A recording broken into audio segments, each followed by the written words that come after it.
चलो अब हम लोग बात करते हैं पार्ट्स ऑफ ट्रांसफार्मर की। इसकी बात करते हैं पार्ट्स ऑफ ट्रांसफार्मर की। तो इसको देखने से पहले हम लोग एक फिगर देख लेते हैं, ट्रांसफार्मर का फिगर कैसा होता है। ठीक है, तो देखो इस तरह से होता है ट्रांसफार्मर। ठीक है, इस तरह से होता है। तो ये जो होता है ना, ये जो होता है, ये क्या होता है, कंजर्वेटर टैंक होता है। क्या होता है हमारा कंजर्वेटर टैंक बोलते हैं इसको। ये हमारा ब्रीदर होता है। इसी के माध्यम से क्या होता है कि जो ट्रांसफार्मर की नमी है, इसी से क्या होता है कि ट्रांसफार्मर की नमी जो होती है इसी के माध्यम से, हवा के माध्यम से अंदर आती है। ठीक है, एक श्वासक होता है। ब्रीदर को ही क्या बोलते हैं, ट्रांसफार्मर का श्वासक बोलते हैं, यानी सांस लेने वाला। समझो ट्रांसफार्मर इसी से सांस लेता है। ठीक है, इसके बाद ये हमारा कंजर्वेटर टैंक होता है, इसमें तेल वगैरह भरा होता है। ये हमारा मेन टैंक होता है, ये जो बड़ा सा दिख रहा है ना अंदर, ये ऐसे। ठीक है, ये जो है ये हमारा होता है मेन टैंक।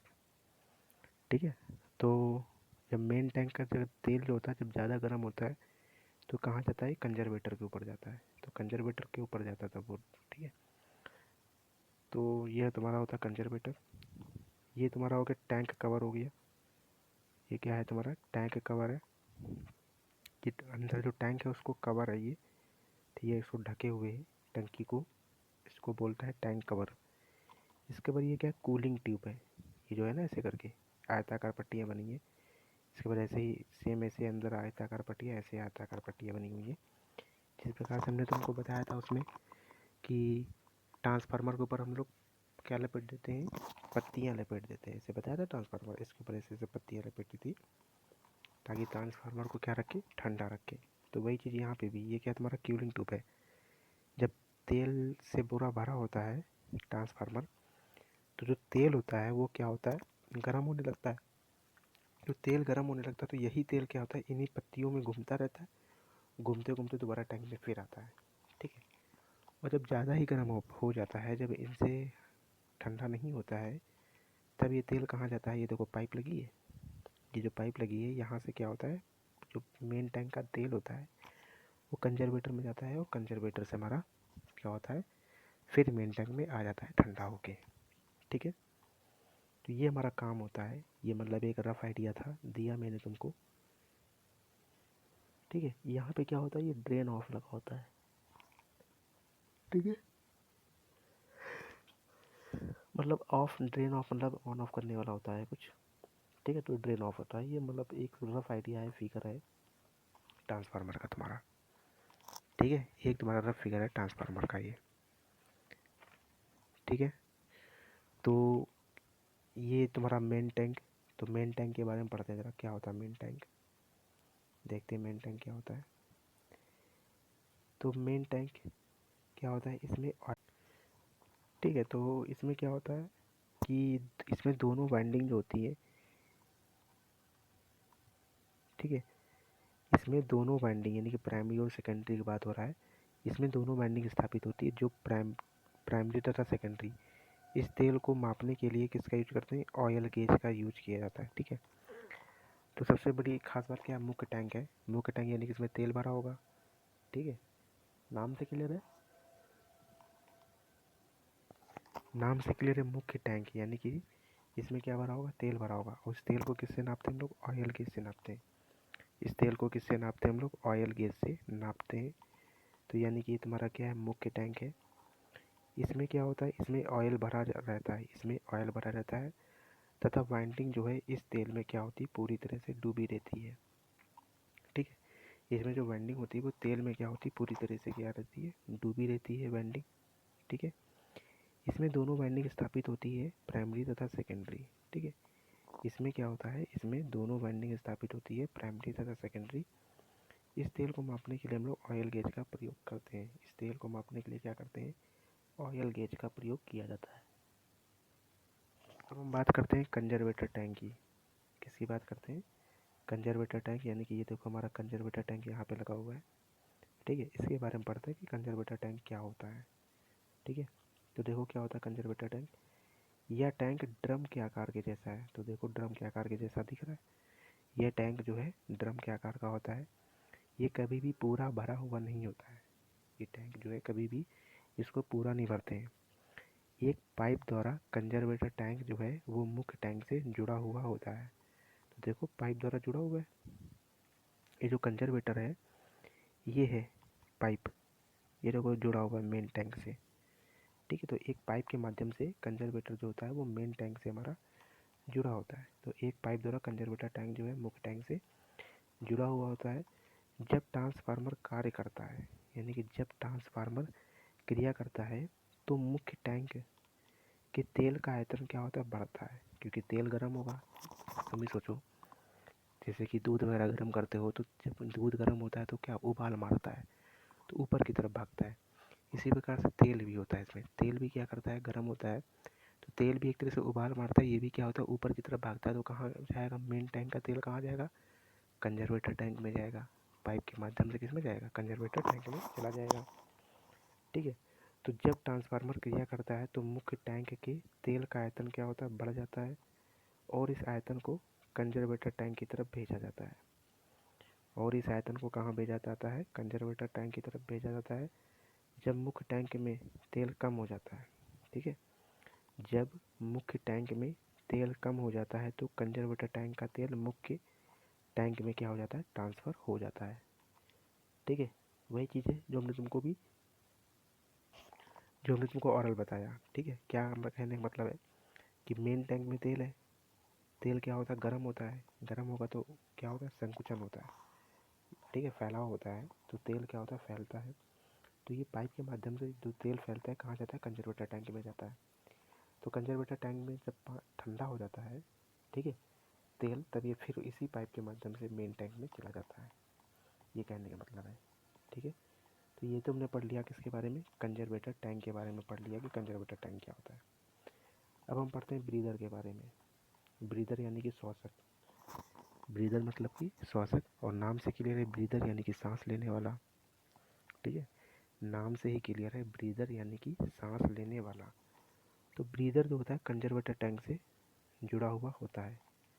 ठीक है, जो ब्रीदर है देखो कहाँ जुड़ा हुआ है, कि जो हमारा ब्रीदर है ये किससे जुड़ा हुआ है, ये कंजर्वेटर टैंक से जुड़ा हुआ है ब्रीदर। ठीक है, तो जो ब्रीदर होता है हमारा किससे जुड़ा होता है, कंजर्वेटर टैंक से जुड़ा हुआ होता है।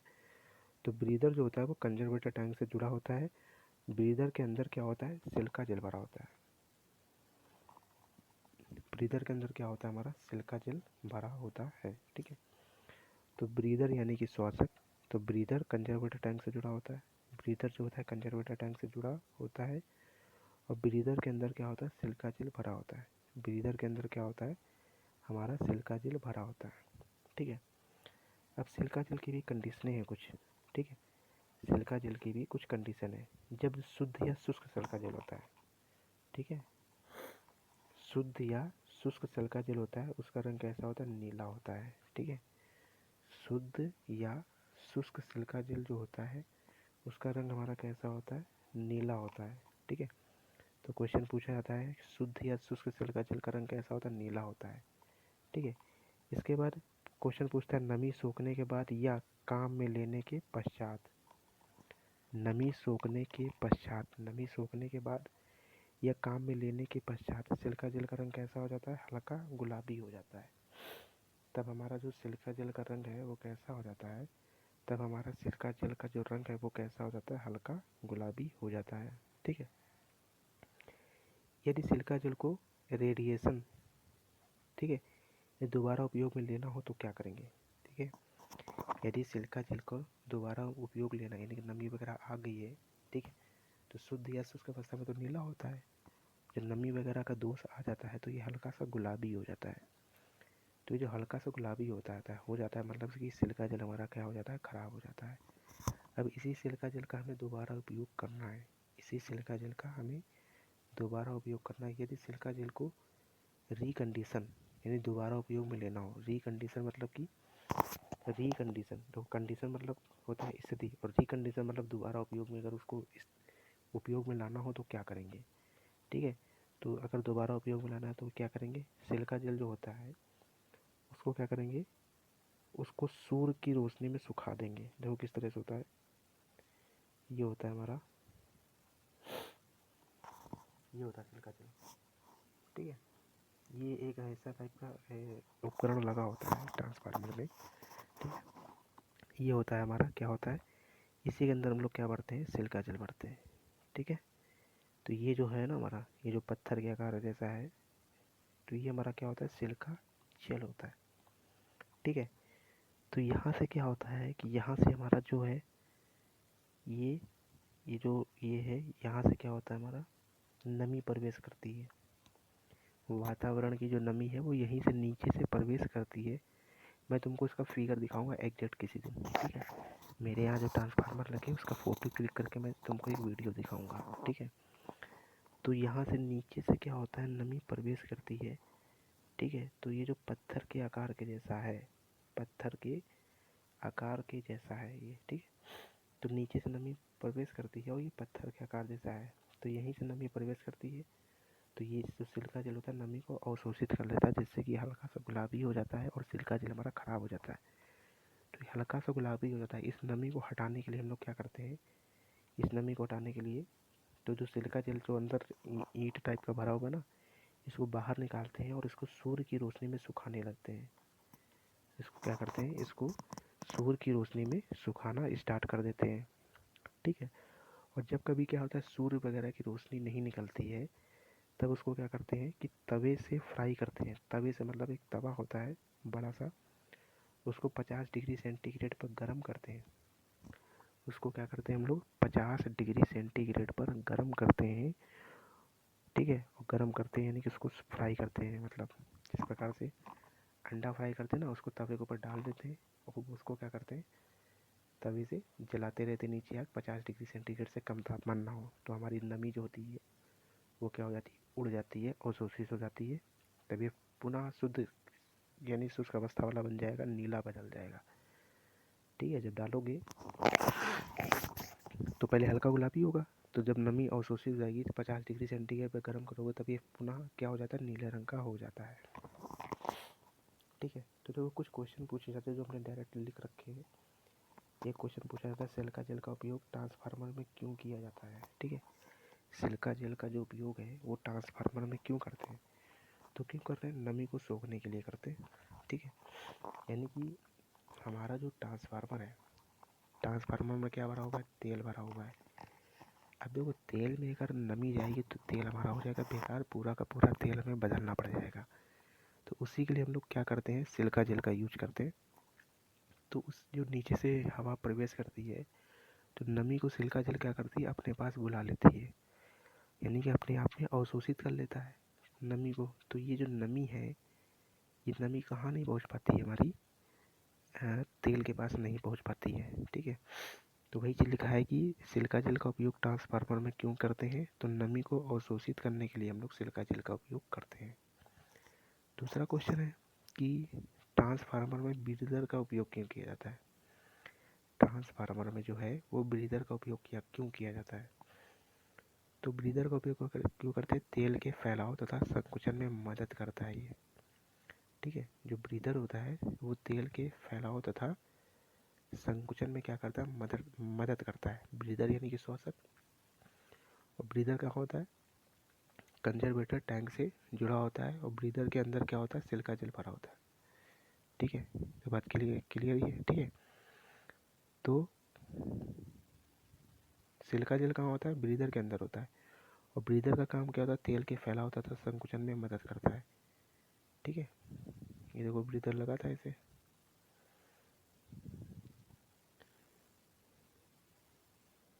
ये देखो ब्रीदर है। ठीक है, तो जैसे कि कभी कभी क्या होता है, ये ब्रीदर जो है ना, यहाँ से तो हवा तो जाती भी है। ठीक है, और एक काम और होता है, जब तेल कुछ ज़्यादा ही मतलब कि कंजर्वेटर टैंक में भी ठंडा नहीं हो पाता है, तो इसी के माध्यम से क्या होता है, तेल हमारा बाहर भी गिरने लगता है। ठीक है, चलो छोड़ो, अच्छा उसको, चलो यहाँ पे आते हैं। तो ट्रांसफार्मर ब्रीदर का काम होता है, तेल के फैलाव तथा संकुचन में मदद करता है ये। अब ब्रीदर के सिलिका जेल में नमी आने का मुख्य कारण क्या है। ठीक ना, तो ये जो है ना, देखो ये जो लगा हुआ है ना, इसी में हम लोग क्या फिट करते हैं, सिलिका जेल फिट करते हैं। ये जो है ना, ये जो फिगर है देखो, ये जो बना हुआ है ना, इसी को हम लोग उठा के, ये जो यहाँ पे बोल्ट वगैरह होते हैं, इसी को उठा के कहाँ लगाते हैं हम लोग, इसी को उठा के हम लोग इधर लगाते हैं, यहाँ पे लगाते हैं, लटका रहता है ऐसा, दिखाएंगे तुमको फिगर, ठीक है, तब और ज़्यादा समझ में आएगा, इजेक्ट फिगर खींच के दिखाएंगे। तो देखो, तो देखो ब्रीदर में जो सिलिका जेल होता है, नमी आने का मुख्य कारण क्या होता है, ब्रीदर में जो सिलिका जेल भरा होता है उसमें जो नमी है उसका आने का मुख्य कारण क्या है, ठीक है। तो सबसे पहला है कि गॉसवेट में लीकेज, गॉसवेट में क्या होता है, लीकेज आता है। गॉसवेट जो होता है वो रबर टाइप का होता है, गॉसवेट जो होता है क्या होता है, रबर टाइप का होता है, इस प्रकार से होता है। ये देखो यहाँ पे होता है रबर टाइप का, देखो लगा होता है, ये जो है ना रबर टाइप का लगा होता है, यहीं से हमारी नमी क्या होती है, प्रवेश करती है, तो इसको बोलते हैं गॉसवेट। यहीं पे क्या बोलते हैं, इसको गॉसवेट बोला जाता है, ठीक है। तो गॉसवेट यानी गॉसवेट में लीकेज के कारण भी होता है, रबर टाइप का होता है, ठीक है। तेल की सतह के साथ वायु का संपर्क, यानी तेल की सतह के साथ वायु का संपर्क, जो तेल है उसमें वायु का संपर्क आ जाता है, क्योंकि वायु में क्या होती है, नमी होती है, तो नमी के कारण भी क्या होता है, सिलिका जेल में नमी आ जाती है। दूसरा कारण ये हो गया। तीसरा कारण क्या होता है, उच्च तापमान पर इंसुलेशन का खराब होना, ठीक है।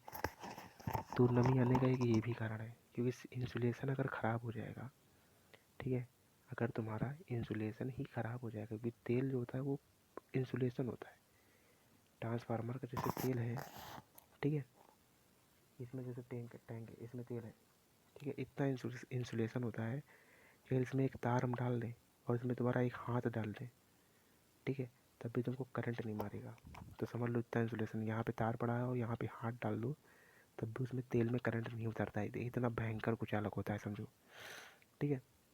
तो वही चीज़ अगर तुम्हारा इंसुलेशन ख़राब हो जाएगा तो उच्च तापमान पर क्या होता है, इंसुलेशन ख़राब भी होने लगता है, तो उसके कारण भी क्या होता है, नमी आना स्टार्ट हो जाता है, ठीक है। उसके कारण भी क्या होगा हमारा, ठीक है, सिलिका जेल में नमी आना स्टार्ट हो जाएगा। तो ये 3 कारण थे ब्रीदर के सिलिका जेल में नमी आने के, 3 कारण थे, ठीक है। ब्रीदर के सिलिका जेल में नमी आने के मुख्यतः 3 कारण थे, ठीक है। एक तो हो गया गॉसवुड में लीकेज, तेल की सतह के साथ वायु का संपर्क और उच्च तापमान पर इंसुलेशन खराब होना, ठीक है। अब देखो ये जो नमी आती है इसको रोकने के तरीके भी हैं, ठीक है। ये जो नमी आती है, नमी जो आती है इसको रोकने के तरीके भी हैं। तो नमी को रोकने के तरीके, नमी को रोकने के तरीके, एक तो होता है हमारा सिलिका जेल द्वारा, एक तो सिलिका जेल का उपयोग करके हम लोग नमी को रोक सकते हैं। इसके बाद एक होता है डायफ्राम द्वारा, डायफ्राम जो होता है रबर टाइप का एक होता है हमारा, ठीक है। तो डायफ्राम लगा कर भी हम लोग नमी को रोक सकते हैं। एक होता है गैस कुशन द्वारा, गैस कुशन द्वारा रोक सकते हैं। इसके बाद होता है थर्मोसाइफन फिल्टर द्वारा, क्या होता है, थर्मोसाइफन फिल्टर के द्वारा भी इसको हम लोग क्या कर सकते हैं, रोक सकते हैं, ठीक है। तो नमी को रोकने के ये 4 कारण होते हैं, इसके कारण से क्या होता है, नमी नहीं आती है जल्दी से, वरना थोड़ा बहुत तो नमी आ ही जाती है, ठीक है। ये जो डायाफ्राम लगा है इसका भी फिगर दिखाऊंगा जब मैं ट्रांसफार्मर का खींच के लाऊंगा, उसमें भी डायाफ्राम लगा होता है, ठीक है। तो सिलिका, तो ये 4 कारण याद रखना, नमी को, अगर सिलिका जेल में नमी को हटाना है, ठीक है, अगर ब्रीदर के सिलिका जेल में नमी, ये नमी आने के कारण, यानी किसके कारण नमी आती है, तो ये 3 कारण, और नमी को हटाना है तो नमी को हटाने के 4 मेथड है, ठीक है। एक तो सिलिका जेल का यूज करो, इसके बाद डायाफ्राम का यूज करो, और गैस कुंसन द्वारा और थर्मोसाइफन फिल्टर का यूज किया जाता है, ठीक है। इसके बाद हम बात करते हैं बकवुल्ज रिले की। किसकी बात करते हैं हम लोग, बकवुल्ज रिले की बात करते हैं। देखो बकवुल्ज रिले कहाँ लगा हुआ है, यहाँ पे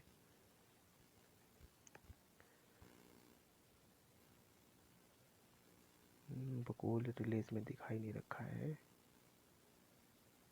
ठीक है, कोई बात नहीं। देखो एक तो तुम ये वाला फिगर देख लो, बहुत ही अच्छा फिगर है, ये ट्रांसफार्मर के अंदर का फिगर है। कहाँ का फिगर है, ट्रांसफार्मर के अंदर का फिगर है, ठीक है। तो देखो ये तुम्हारा क्या होता है, कंजर्वेटर टैंक देखो लगा हुआ है ये, ठीक है। इसके बाद देखो ये जो निकला हुआ था उसमें तुमको बताया था, यहीं पे हम लोग फिट करते हैं ये, ठीक है। तो ये इसको क्या बोलते हैं, एक्सप्लोजन वाल्व भी बोला जाता है, क्या बोलता है, एक्सप्लोजन वाल्व। तो इसके माध्यम से हमारा जो तेल है वो बाहर भी निकलता है।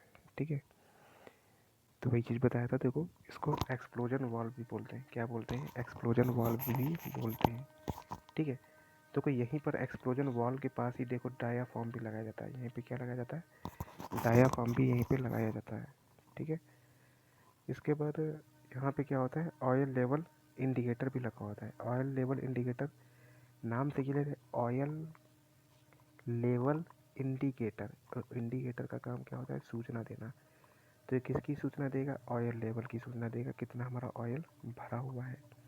ठीक है, इसके बाद देखो ये घड़ी टाइप की लगी है। ये क्या लगा है? घड़ी टाइप की लगी है। ये तो क्या होता है? ये टेम्परेचर, ठीक है, गेज होता है। क्या होता है? टेम्परेचर गेज होता है। ये हमारा क्या बताता है? ये हमारा तापमान को बताता है कि तापमान हमारा कितना है। ठीक है, तो ये हमारा क्या होता है? टेम्परेचर गेज होता है। ये हमारा बताता है कि तापमान कितना है। ठीक है, इसके बाद यहाँ पे क्या है कि टैप चेंजर मैनुअली ऑपरेटर है। ये टैप को चेंज करने के लिए तो गोल लगाया, गोल गोल। ठीक है, इसके बाद क्या होता है? ये देखो कूलिंग ट्यूब लगे हुए हैं, जैसे ट्रांसफार्मर ठंडा रहता है। ये हमारा टैंक है। ठीक है, मेन टैंक वाला जो है वो चीज़ है। ये क्या है कि आउटलेट, ठीक है, ऑयल आउटलेट, ठीक है, ड्रेन कोक। ठीक है, मतलब ऑयल आउटलेट, यानी कि ये देखो पाइप सा लगा हुआ है। ठीक है, मेन टैंक का जब तेल बेकार हो जाता है तो यहीं से देखो पाइप लगा है, यहीं से हम लोग निकालते हैं तेल को। यहीं से क्या हो जाता है? हमारा तेल क्या हो जाता है? निकल जाता है। ठीक है, देखो ये हमारा फंक्शन कर रहा है। ये हमारा क्या है? ये हमारा ट्रांसफार्मर यहाँ पे फंक्शन करता है। यहाँ पे तेल भरा होता है। यहाँ पर क्या भरा होता है? हमारा तेल भरा होता है यहाँ पर। तो यहीं पर हमारा ट्रांसफार्मर क्या करता है? फंक्शन करता है। ठीक है, इसके बाद देखो ये तुम्हारे 3 है। यहाँ से 3 तारें निकल रही हैं, R/B। ठीक है, क्योंकि 3 फेज है। क्योंकि ट्रांसफार्मर कैसा होता है? हमारा 3 फेज होता है। तो 3 तारें यहाँ से हमारी निकल रही हैं।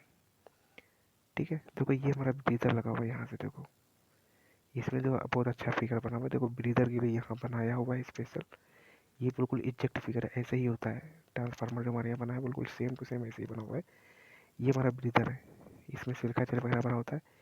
ये हमारा एक्सप्लोजन वाल्व है। ठीक है, पीछे जो फिगर है ये गलत दे रखा है। ठीक है, यहाँ से एक निकालना चाहिए इनको। ये जो है देखो, ये जो ब्रीदर का नाम दे रखा है ना इन लोगों ने, ये एक्सप्लोजन वाल्व को ब्रीदर का नाम दे दिया है। ठीक है, तो एक्चुअली में ब्रीदर ये नहीं होता है। ठीक है, तो ये इसका फिगर, ये वाला जो फिगर है इसका बहुत बढ़िया बना हुआ है। यही फिगर मस्त है इसका। ठीक है, ये ब्रीदर है। ब्रीदर में क्या होता है? सिलिका चिप भरा होता है। ये क्या है? ऑयल इनलेट वाल्व है। यहाँ से तेल हम लोग अंदर डालते हैं मेन टैंक में। ठीक है, और ये देखो हमारा लिखा है बकूल रिले। यहाँ पे हमारा बकूल रिले लगा होता है यहाँ पे। ठीक है, ये हमारा क्या होता है? ये हमारा होता है बकूल रिले। यहाँ पे हमारा बकूल रिले लगा होता है। ठीक है, ये क्या है?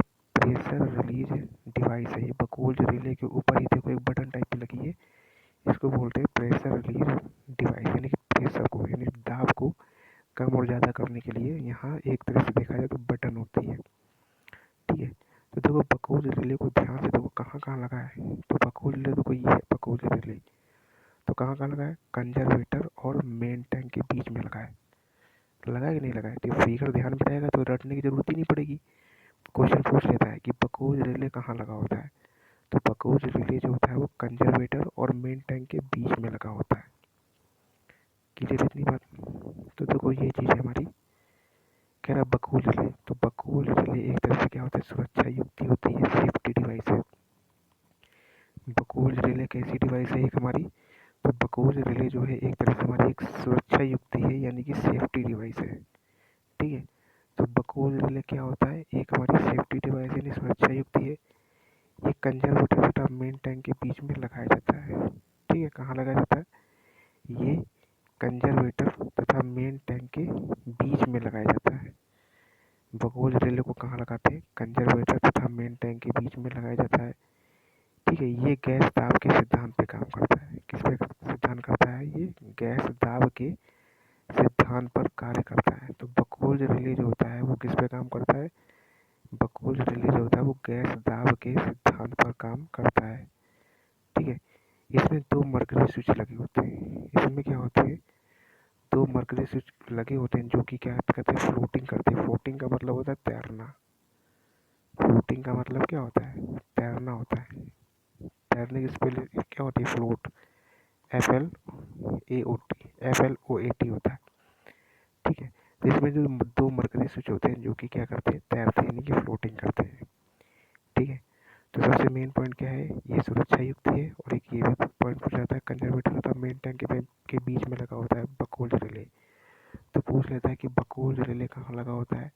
तो बकोल्ड रिले जो होता है ये कंजर्वेटर होता है मेन टैंक के बीच में लगा होता है। ठीक है, ये गैस दाब के, और ये किस सिद्धांत पर काम करता है? ये जो है हमारा गैस दाब के सिद्धांत पर काम करता है। बकोल्ड रिले जो होता है वो गैस दाब के सिद्धांत पे काम करता है। इसमें क्या होता है? दो मरकरी स्विच होते हैं। इसमें क्या होते हैं? हमारे दो मरकरी स्विच होते हैं जो कि क्या करते हैं? फ्लोटिंग करते हैं। ठीक है, 500 केवीए से अधिक क्षमता वाले ट्रांसफार्मर बकोल्ड रिले का उपयोग किया जाता है। ठीक है, तो ये मतलब बकोल्ड रिले का उपयोग ऐसा नहीं कि हर ट्रांसफार्मर में किया जाएगा। 500 केवीए से अधिक क्षमता के ट्रांसफार्मर जितने भी बनेंगे उसमें क्या करते हैं? बकोल्ड रिले का यूज करते हैं। किसका यूज करते हैं? बकोल्ड रिले का यूज करते हैं। बकोल्ड रिले का काम क्या होता है? देखते हैं जरा कि जब ट्रांसफार्मर के अंदर उच्च तापमान हो जाता है, जब ट्रांसफार्मर के अंदर उच्च तापमान हो जाता है तो तेल का आयतन बढ़ जाता है, जिसके कारण हमारा क्या होगा? दाब भी बढ़ जाएगा और रिले क्या करना है? काम अपना स्टार्ट कर देता है। और रिले क्या होता है? अपना काम करना स्टार्ट कर देता है। ठीक है, देखो बकोल्ड रिले का फिगर देख लो। ये होता है तुम्हारा बकोल्ड रिले। ठीक है, ये क्या होता है? To conservator of form transformer tank, मतलब कि ये ट्रांसफार्मर टैंक से आता है।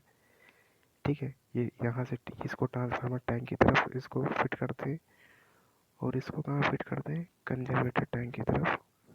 ठीक है, लगाते हैं। तो देखो इसमें दो मरकरी स्विच होते हैं। ये देखो, ये दो स्विच है, मरकरी स्विच है, जो कि क्या करते हैं? फ्लोटिंग कर रहे हैं, मतलब तैरते हैं। ठीक है, इसके बाद देखो यहाँ पे क्या होता है? टू अलार्म सर्किट है। क्या है? टू अलार्म सर्किट है। तो जैसे कोई दोष आता है तो क्या होता है? अलार्म बजने लगता है, और अलार्म बजने लगता है तो ये क्या होता है? ट्रिप हो जाता है, मतलब कि ये जो जो हमारे स्विच तैर रहे हैं, ठीक है, ये क्या होता है? ये स्विच क्या होते हैं? अपना जो तैरते हैं, ठीक है, ये तार के माध्यम से कट हो जाता है और हमारा जो ट्रांसफार्मर है वो बंद हो जाता है। तो ये एक क्या है? सेफ्टी डिवाइस एक तरीके से। ठीक है, तो चित्र से क्लियर है कि टू अलार्म सर्किट का जो रिस्पांस टाइम होता है वो 0.1 सेकेंड से कम ना हो, और इसका औसत रिस्पांस टाइम 0.2 सेकेंड होता है। मतलब ये जो टू अलार्म सर्किट है, ये इसका जो रिस्पांस टाइम है वो 0.1 सेकेंड से कम नहीं होना चाहिए। कितना होना चाहिए? इसका औसत जो है वो 0.2 सेकेंड होना चाहिए। कितना होना चाहिए? 0.2 सेकेंड। यानी सोचो, एक सेकेंड होता है खट, एक सेकेंड हो गया, यानी कि 0.2 सेकेंड, यानी इतने कम समय में भी ये दोष का पता लगाता है और अपना ट्रांसफार्मर को बंद कर देता है। मतलब एक सेकेंड भी नहीं हो पाता है, कोई भी दोष आता है तो ट्रांसफार्मर क्या होता है? बंद कर देता है टू अलार्म सर्किट के माध्यम से। ठीक है, तो चित्र से क्लियर है, टू अलार्म सर्किट का रिस्पांस टाइम जो होता है वो 0.1 सेकेंड से कम ना होना चाहिए, और इसका औसत रिस्पांस टाइम जो होता है वो हमारा कितना होता है? 0.2 सेकेंड होता है। ठीक है, अब बात करते हैं हम लोग एक्सप्लोजन वाल्व की बात करते हैं, या फिर प्रेशर रिलीज वाल्व की बात करते हैं। ठीक है, एक्सप्लोजन देखो यहाँ लगा हुआ था, एक्सप्लोजन बताया भी था मैंने। ये देखो लिखा है, ये जो बना हुआ है इसको क्या बोलते हैं? एक्सप्लोजन वाल्व बोलते हैं। क्या बोलते हैं? एक्सप्लोजन वाल्व बोलते हैं, या फिर बोलते हैं इसको प्रेशर रिलीज वाल्व बोलते हैं। तो ये क्या करता है? उच्च दाब को बाहर निकालने का कार्य करता है। क्या करता है? जो हमारा दाब होता है उसको बाहर निकालने का काम करता है। ठीक है, तो इसको बोलो एक्सप्लोजन वाल्व बोलो, या फिर प्रेशर रिलीज वाल्व बोलो। प्रेशर रिलीज क्यों? क्योंकि ये प्रेशर को ही बाहर निकालता है। किसको बाहर निकालता है? उच्च दाब को बाहर निकालने का काम करता है, और इसी के माध्यम से तेल भी निकलता है। जब हमारा बहुत ज़्यादा तेल गर्म हो जाता है तो इसी के माध्यम से तेल जो होता है वो बाहर फेंक दिया जाता है। जितना ज़्यादा तेल मतलब कि उबाल मारता है, जितना ज़्यादा उबाल मारेगा वही तेल तो हमारा हीट उत्पन्न करेगा, तो वही तेल जो होता है हमारा इसी पाइप के माध्यम से बाहर फेंक दिया जाता है अपने आप। ठीक है, तो याद रखना ये बात। तो उच्च दाब को बाहर निकालने का काम करता है। तो उच्च दाब कैसे निकलेगा, हवा तो निकलेगी नहीं, तो वही हमारा तेल होता है, वही उच्च दाब के कारण ऊपर आएगा, उबाल मारेगा, तो उच्च दाब के कारण क्या हो जाएगा, बाहर हमारा निकल जाएगा। तो उच्च दाब को बाहर निकालने का कार्य करता है एक्सप्लोजन वाल्व, यानी कि प्रेशर रिलीज वाल्व। ठीक है,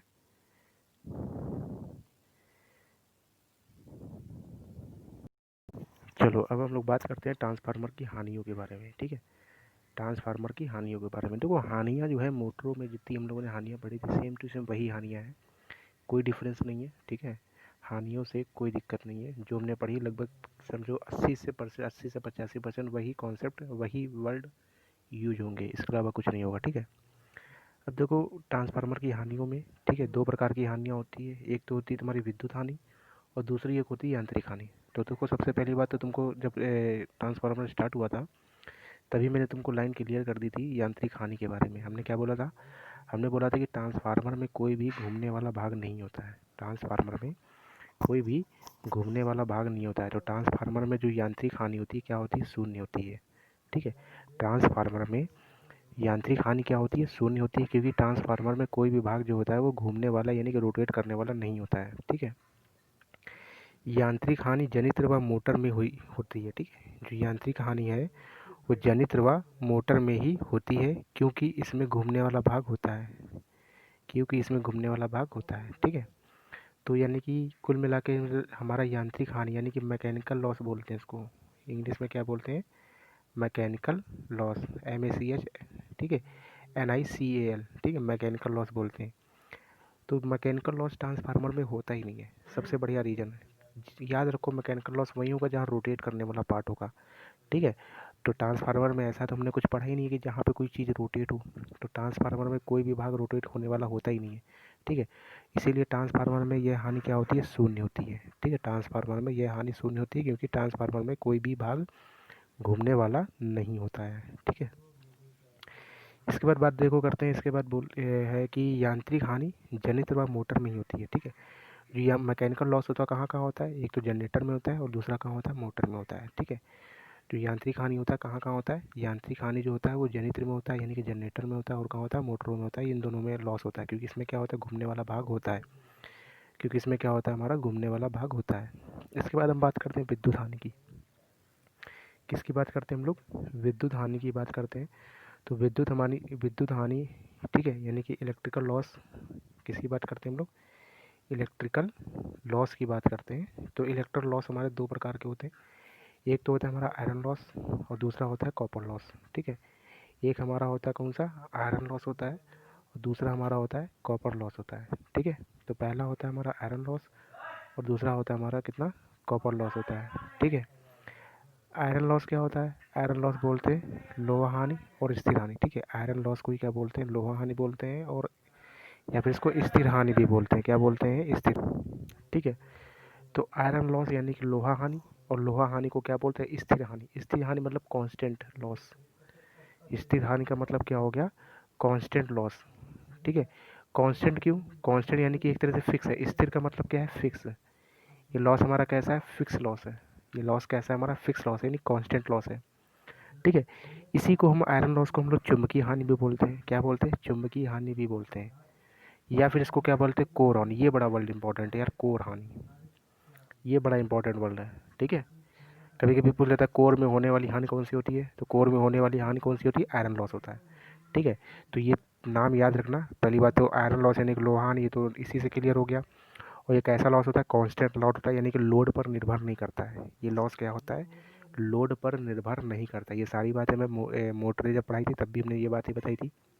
ठीक है, तो आयरन लॉस क्या होता है, फिक्स लॉस होता है। कैसा लॉस होता है, ये हमारा फिक्स लॉस होता है, यानी कि कांस्टेंट लॉस है, और ये लोड पर निर्भर नहीं करता है। लोड बढ़ाओ चाहे जितना घटाओ, जितना बढ़ाना उतना बढ़ा लो, जितना घटाना उतना घटा लो, ये हमारा लोड पर निर्भर ही नहीं करता है। ठीक है, एक तरह से क्या होता है, ये फिक्स लॉस होता है। और ये कैसा होता है, चुंबकीय हानि होता है, और इसको क्या बोलते हैं, इस लॉस को चुंबकीय हानि भी बोलते हैं, या फिर सबसे बढ़िया नाम है कोर लॉस।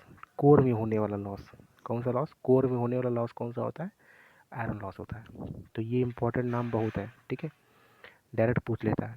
इसके बाद दूसरा होता है हमारा कॉपर लॉस। दूसरा कौन सा होता है हमारा? कॉपर लॉस होता है। कॉपर लॉस को ही हम लोग क्या बोलते हैं? कॉपर लॉस को ही हम लोग बोलते हैं ताम्र हानि बोलते हैं, ठीक है। कॉपर लॉस को ही हम लोग क्या बोलते हैं? हम लोग कॉपर लॉस को ही बोलते हैं ताम्र हानि बोलते हैं, या फिर इसको बोलते हैं अस्थिर हानि, यानी कि वेरिएबल लॉस। कौन सा लॉस? वेरिएबल लॉस बोलते हैं इसको, ठीक है। इसको कौन सा लॉस बोलते हैं? वेरिएबल लॉस भी बोला जाता है, ठीक है। तो कॉपर लॉस यानी कि ताम्र हानि, या फिर क्या बोलते हैं अस्थिर हानि, या फिर इसको बोलते हैं वेरिएबल लॉस। अस्थिर का मतलब क्या हो गया? जो स्थिर नहीं है। अस्थिर का मतलब क्या हो गया? जो स्थिर नहीं है, यानी कि वेरिएबल लॉस। कौन सा लॉस हो गया? ये तुम्हारा वेरिएबल लॉस हो गया, ठीक है। तो ये तुम्हारा वेरिएबल लॉस हो गया। कॉपर लॉस मतलब वेरिएबल लॉस यानी कि अस्थिर हानि। इसको हम लोग बोलते हैं परिवर्तित हानि भी बोलते हैं। क्या बोलते हैं हम लोग इसको? परिवर्तित हानि भी बोलते हैं, ठीक है। यानी कि अस्थिर हानि मतलब स्थिर नहीं है, यानी कि वेरिएबल है। वेरिएबल का मतलब ये क्या होता है? परिवर्तित हानि, ठीक है। मतलब फिक्स नहीं है ये नॉन फिक्स है, ठीक है। यानी कि ये लॉस क्या होगा? लोड पर निर्भर करेगा। अगर लोड घटाओगे बढ़ाओगे तो ये लॉस भी हमारा क्या होगा? बदलेगा, ठीक है। लोड को अगर हटाओ मतलब कि बढ़ाओगे घटाओगे तो ये लॉस भी हमारा क्या होता है? बढ़ता है, ठीक है। तो ये हमारा हो गया कॉपर लॉस, ठीक है। अब देखो आयरन लॉस को थोड़ा डिटेल में पढ़ लेते हैं हम लोग। तो आयरन लॉस क्या होता है? तो पहली बात तो क्रोड में होने वाला लॉस होता है ये। तो क्रोड के कारण होने वाला लॉस ही है ये, ठीक है। तो लोहे की क्रोड के कारण होने वाला लॉस कौन सा लॉस कहलाता है? हमारा आयरन लॉस कहलाता है, ठीक है। इसके बाद क्या आता है कि इस हानि को कम करने के लिए हम लोग क्या करते हैं? सिलिकॉन की मात्रा को क्रोड में मिलाई जाती है, ठीक है। यानी कि आयरन लॉस को कम करने के लिए क्या करोगे? आयरन लॉस को कम करने के लिए सिलिकॉन की मात्रा हम लोग क्रूड में मिलाते हैं, ठीक है। तो ये लाइन हो गई, ठीक है। अब यही लाइन हमारा हिस्टैरिसीस हानि के लिए भी होता है, ठीक है। देखो आयरन लॉस के अंतर्गत हमारे दो लॉस होते हैं, एक होता है हिस्टैरिसीस और दूसरा कौन सा होता है? Eddy current loss. क्योंकि आयरन लॉस के अंतर्गत दो लॉस होते हैं, ठीक है। तो आयरन लॉस और कॉपर लॉस, और आयरन लॉस के अंदर दो लॉस और होते हैं, एक होता है हिस्टैरिसीस लॉस और एक कौन सा होता है? एडी करंट लॉस होता है, ठीक है। तो ये जो लाइन लिखी है ना कि सिलिकॉन की मात्रा में क्रूड में मिलाई जाती है, तो हिस्टैरिसीस हानि को कम करने के लिए भी यही काम करते हैं, ठीक है। हिस्टैरिसीस हानि को कम करने के लिए भी हम लोग यही काम करते हैं कि सिलिकॉन की जो मात्रा होती है वो क्रूड में मिला देते हैं, जिससे हमारा हिस्टैरिसीस हानि भी क्या हो जाता है? कम हो जाता है। जिससे हमारी हिस्टैरिसीस हानि भी क्या हो जाती है? कम हो जाती है, ठीक है। तो इस हानि को कम करने के लिए सिलिकॉन की मात्रा क्रूड में मिलाई जाती है, ठीक है। तो देखो हिस्टैरिसीस हानि को हम लोग हम लोग क्या बोलते हैं हिंदी में? शैथिल्य हानि बोलते हैं। क्या बोलते हैं? शैथिल्य हानि बोलते हैं, ठीक है। तो हिस्टैरिसीस लॉस को हम लोग क्या बोलते हैं? शैथिल्य हानि भी बोलते हैं, ठीक है। अब ये कह रहा है ये जो सिलिकॉन मिलाया जाता है कितना मिलाया जाता है? ये पहले भी आ चुका है पॉइंट, ठीक है। जब स्टार्टिंग में पढ़ाया ट्रांसफार्मर उसमें भी पॉइंट आ चुका है कि ये जो सिलिकॉन मिलाते हैं, ये जो हम लोग सिलिकॉन मिलाते हैं ये कितना मिलाते हैं? तो ये हम लोग मिलाते हैं 3.8% से 4.5% मिलाते हैं। कितना मिलाते हैं? 3.8% से लेकर के 4.5% तक की मिलाते हैं, ठीक है। तो ये जो सिलिकॉन की मात्रा मिलाते हैं कितनी मिलाते हैं? ये जो सिलिकॉन की मात्रा हम लोग मिलाते हैं ये 3.8% से लेकर के 4.5% तक ही मिलाते हैं। कितना मिलाते हैं? 3.8% से लेकर के 4.5% तक ही मिलाते हैं सिलिकॉन की मात्रा, ठीक है। अब देखो कि सिलिकॉन स्टील की पत्तियों को लेमिनेटर या वार्निश करने से भी ये हानि कम होती है, ठीक है। मतलब कि सिलिकॉन जहाँ दिख जाए, समझो आयरन लॉस से मतलब है एक तरह से देखा जाए तो, ठीक है। तो पत्तियों को लेमिनेटेड या वार्निश करके, अब देखो ये जो लाइन थी, देखो तुम ही सोचो यार, आयरन लॉस के अंतर्गत क्या होता है? दो लॉस होते हैं। यानी आयरन लॉस के मतलब कि देखो पापा, ठीक है, पापा के हमारे पापा के तीन लड़के। तो यानी कि जो हम तीनों के अंदर किसके गुण होंगे? कुछ ना कुछ तो गुण होंगे ही यार। मतलब कि पापा के सारे गुण तो किसी एक में नहीं होंगे, कुछ गुण किसी में होंगे, कुछ गुण किसी में, कुछ गुण किसी में, ठीक है। इसी प्रकार से आयरन लॉस के अंतर्गत कितने? आयरन लॉस के दो बच्चे, एडी करंट और हिस्टैरिसीस लॉस। तो इसका मतलब ये है कि एडी करंट या हिस्टैरिसीस लॉस को कम करने के लिए जो हम तरीके अपनाएंगे, तो आयरन लॉस को कम करने के तरीके वो तो होंगे ही, ऑलरेडी होंगे, क्योंकि वो उसी के बच्चे हैं, ठीक है। तो कुल मिला के नहीं कि आयरन लॉस में जो मतलब कि देखो बच्चे में जो दोष होंगे, इसका मतलब पापा से ही दोष मिले होंगे, ठीक है। मतलब कि सोचने वाली बात है, याद करने का तरीका बता रहा हूँ मैं, ठीक है।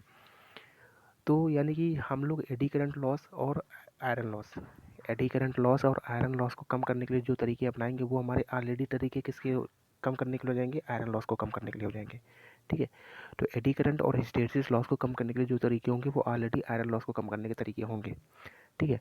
अब देखो ये वाला पॉइंट देखो, कह रहा है अगर लेमिनेटेड कहीं भी वर्ड आ जाए, बहुत इंपॉर्टेंट वर्ड है ये लेमिनेटेड, लेमिनेटेड जहाँ भी आ जाए उसका मतलब होता है एडी करंट लॉस को कम करना। ठीक है, बहुत इंपॉर्टेंट चीज़ें बता रहा हूँ मैं ये। ठीक है, बहुत अभी पेपर मतलब कि अभी जो क्वेश्चन हम लोग लगाएंगे देखना, बहुत वर्ड फंसेंगे ये वाले। ठीक है, तो लेमिनेटेड का मतलब ही होता है कि एडी करंट लॉस को कम करना। ठीक है, लेमिनेटेड का मतलब ही होता है क्या, एडी करंट लॉस को कम किया जा सकता है। ठीक है, तो ये लाइन लिखी हुई है कि सिलिकॉन स्टील की पत्तियों को लेमिनेटेड या वार्निश करके, क्या करके, लेमिनेटेड या वार्निश करने से भी इस हानि को क्या कर सकते हैं हम लोग, कम कर सकते हैं। ठीक है, तो सिलिकॉन स्टील की पत्तियों को लेमिनेटेड या वार्निश करके इस हानि को क्या किया जा सकता है, कम किया जा सकता है। तो ये जो लाइन है, ये जो लाइन है किसके लिए इंपॉर्टेंट है, भंवर हानि के लिए भी इंपॉर्टेंट है, नहीं एडी करंट लॉस के लिए भी ये लाइन हमारी बहुत ही इंपॉर्टेंट है। ठीक है, एडी करंट लॉस के लिए भी ये लाइन बहुत ही ज़्यादा इंपॉर्टेंट है। ठीक है, तो एडी करंट लॉस को कम करने के लिए भी हम लोग क्या करते हैं, तो ये नाम याद रखना, लेमिनेशन। आयरन लॉस के लिए तो है ही है ये चीज़। ठीक है, तो लेमिनेटेड या सिलिकॉन स्टील की पत्तियों को लेमिनेटेड या फिर वार्निश करके भी हम लोग आयरन लॉस को कम कर सकते हैं। ठीक है, और ये तरीका हमारा लेमिनेटेड करने का तरीका है, लेमिनेटेड करोगे या वार्निश करोगे तो इससे कौन सा लॉस दूर होता है, एडी करंट लॉस भी हमारा दूर होता है। ठीक है, इसके बाद देखो आयरन लॉस जो होता है वो लोड पर निर्भर नहीं करता है, हमने तुमको पहले बताई थी। जब अभी यहाँ पे पॉइंट सबसे पहले जब हम लॉस स्टार्ट की, ट्रांसफार्मर में लॉस पढ़ाना स्टार्ट किया, वहीं पे हमने बता दिया था कि आयरन लॉस जो होता है वो लोड पर निर्भर नहीं करता है। जब लोड पर निर्भर नहीं करता है इसका मतलब क्या है, ये स्थिर हानि है, यानी कि फिक्स्ड लॉस है, लोड पर निर्भर नहीं करता है। ठीक है, तो आयरन लॉस जो होता है लोड पर निर्भर नहीं करता, ये बड़े इंपॉर्टेंट पॉइंट है, सीधा डायरेक्ट पूछता है क्वेश्चन। ठीक है, और रटना नहीं है, समझना है, ये समझ करो, इतनी बार तुमको थ्योरी पढ़ने की समझ में आ जाए, बाकी क्वेश्चन कितनी ज़्यादा प्रैक्टिस करो। ठीक है, तो आयरन लॉस जो होता है वो लोड पर निर्भर नहीं करता है, अर्थात ये कैसा लॉस है, ये हमारा स्थिर लॉस है, यानी कि तुम्हारा कौन सा लॉस हो गया, ये तुम्हारा ये फिक्स्ड लॉस हो गया। ठीक है, कौन सा लॉस हो गया तुम्हारा, ये फिक्स्ड लॉस हो गया। अब हम बात करते हैं किसकी, एडी करंट लॉस, यानी कि भंवर धारा हानि की बात करते हैं। किसकी बात करते हैं हम लोग, एडी करंट लॉस। ठीक है, हम लोग एडी करंट लॉस की बात करते हैं, यानी कि भंवर धारा हानि की बात करते हैं। ठीक है, तो भंवर धारा हानि क्या होती है इसको जान लेते हैं ज़रा। तो पहली बात तो ये फॉर्मूला याद होना चाहिए, किसका फॉर्मूला, भंवर धारा हानि की, डब्ल्यू बराबर क्या होता है, बी एम का whole square F square two square. ठीक है, कभी कभी डायरेक्ट पूछ लेता है कि कौन सा लॉस होता है जो फ्रीक्वेंसी के वर्ग के समानुपाती होता है, तो फ्रीक्वेंसी के वर्ग के समानुपाती कौन सा लॉस होता है, एडी करंट लॉस होता है, यानी कि भंवर धारा हानि होती है। डायरेक्ट पूछता है, पूछ लेगा कौन सा ऐसा लॉस होता है जो मोटाई के वर्ग के समानुपाती होता है, तो कौन सा है, भंवर धारा हानि। ठीक है, ये तो ज़्यादा नहीं पूछता है वैसे, लेकिन फ्रीक्वेंसी वाला बहुत पूछता है, ये तुम्हारा फ्रीक्वेंसी वाला जो है ये बहुत पूछता है कि ऐसा कौन सा लॉस होता है जो फ्रीक्वेंसी के वर्ग के समानुपाती होता है। ठीक है, ऐसा कौन सा लॉस होता है जो फ्रीक्वेंसी के वर्ग के समानुपाती होता है, तो कौन सा लॉस होता है, वो भंवर धारा हानि होती है। कौन सा लॉस होता है हमारा, भंवर धारा हानि होती है। ठीक है, तो ऐसा कौन सा लॉस होता है तो फ्रीक्वेंसी के वर्ग के समानुपाती होता है, तो भंवर धारा हानि होती है।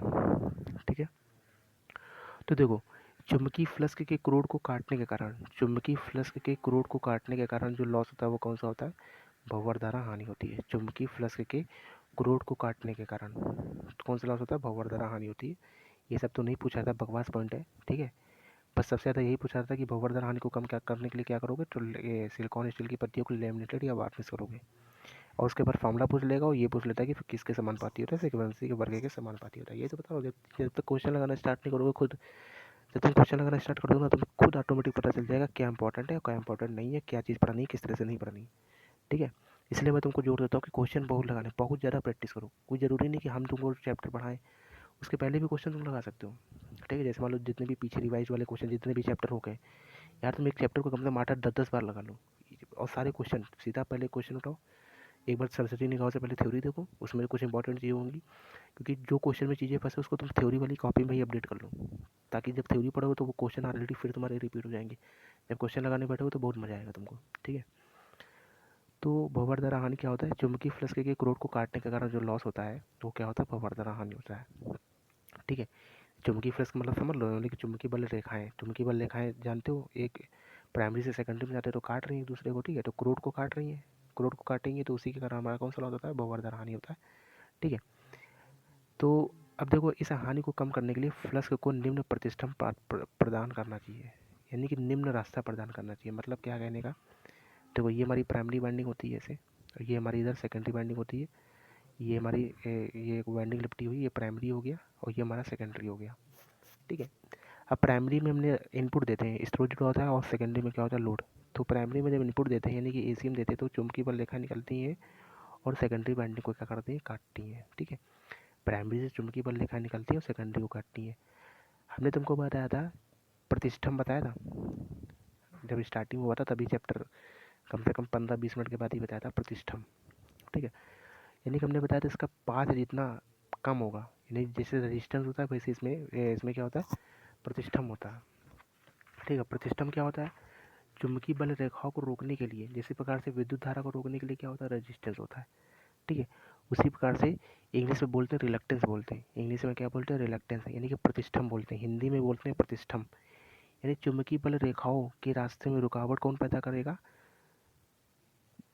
प्रतिष्ठम, यानी कि रिलक्टेंस। जिस हिसाब से विद्युत धारा को रुकावट पैदा करने के लिए क्या होता है, रेजिस्टेंस होता है, प्रतिरोध होता है, उसी प्रकार से चुंबकीय बल रेखाओं को रोकने के लिए क्या होता है, प्रतिष्ठम होता है, नहीं रिलक्टेंस होता है। ठीक है, तो वही कह रहा है कि अगर इस लॉस को कम करना है, बहुवर्धन हानि को कम करना है, तो प्राइमरी और सेकेंडरी के बीच में जो प्रतिष्ठम होता है, जो रिलक्टेंस होता है, वो कम से कम होना चाहिए। जितना कम से कम होगा तो चुंबकीय बल रेखाएं ज़्यादा से ज़्यादा हमारी सेकेंडरी को काटेंगी।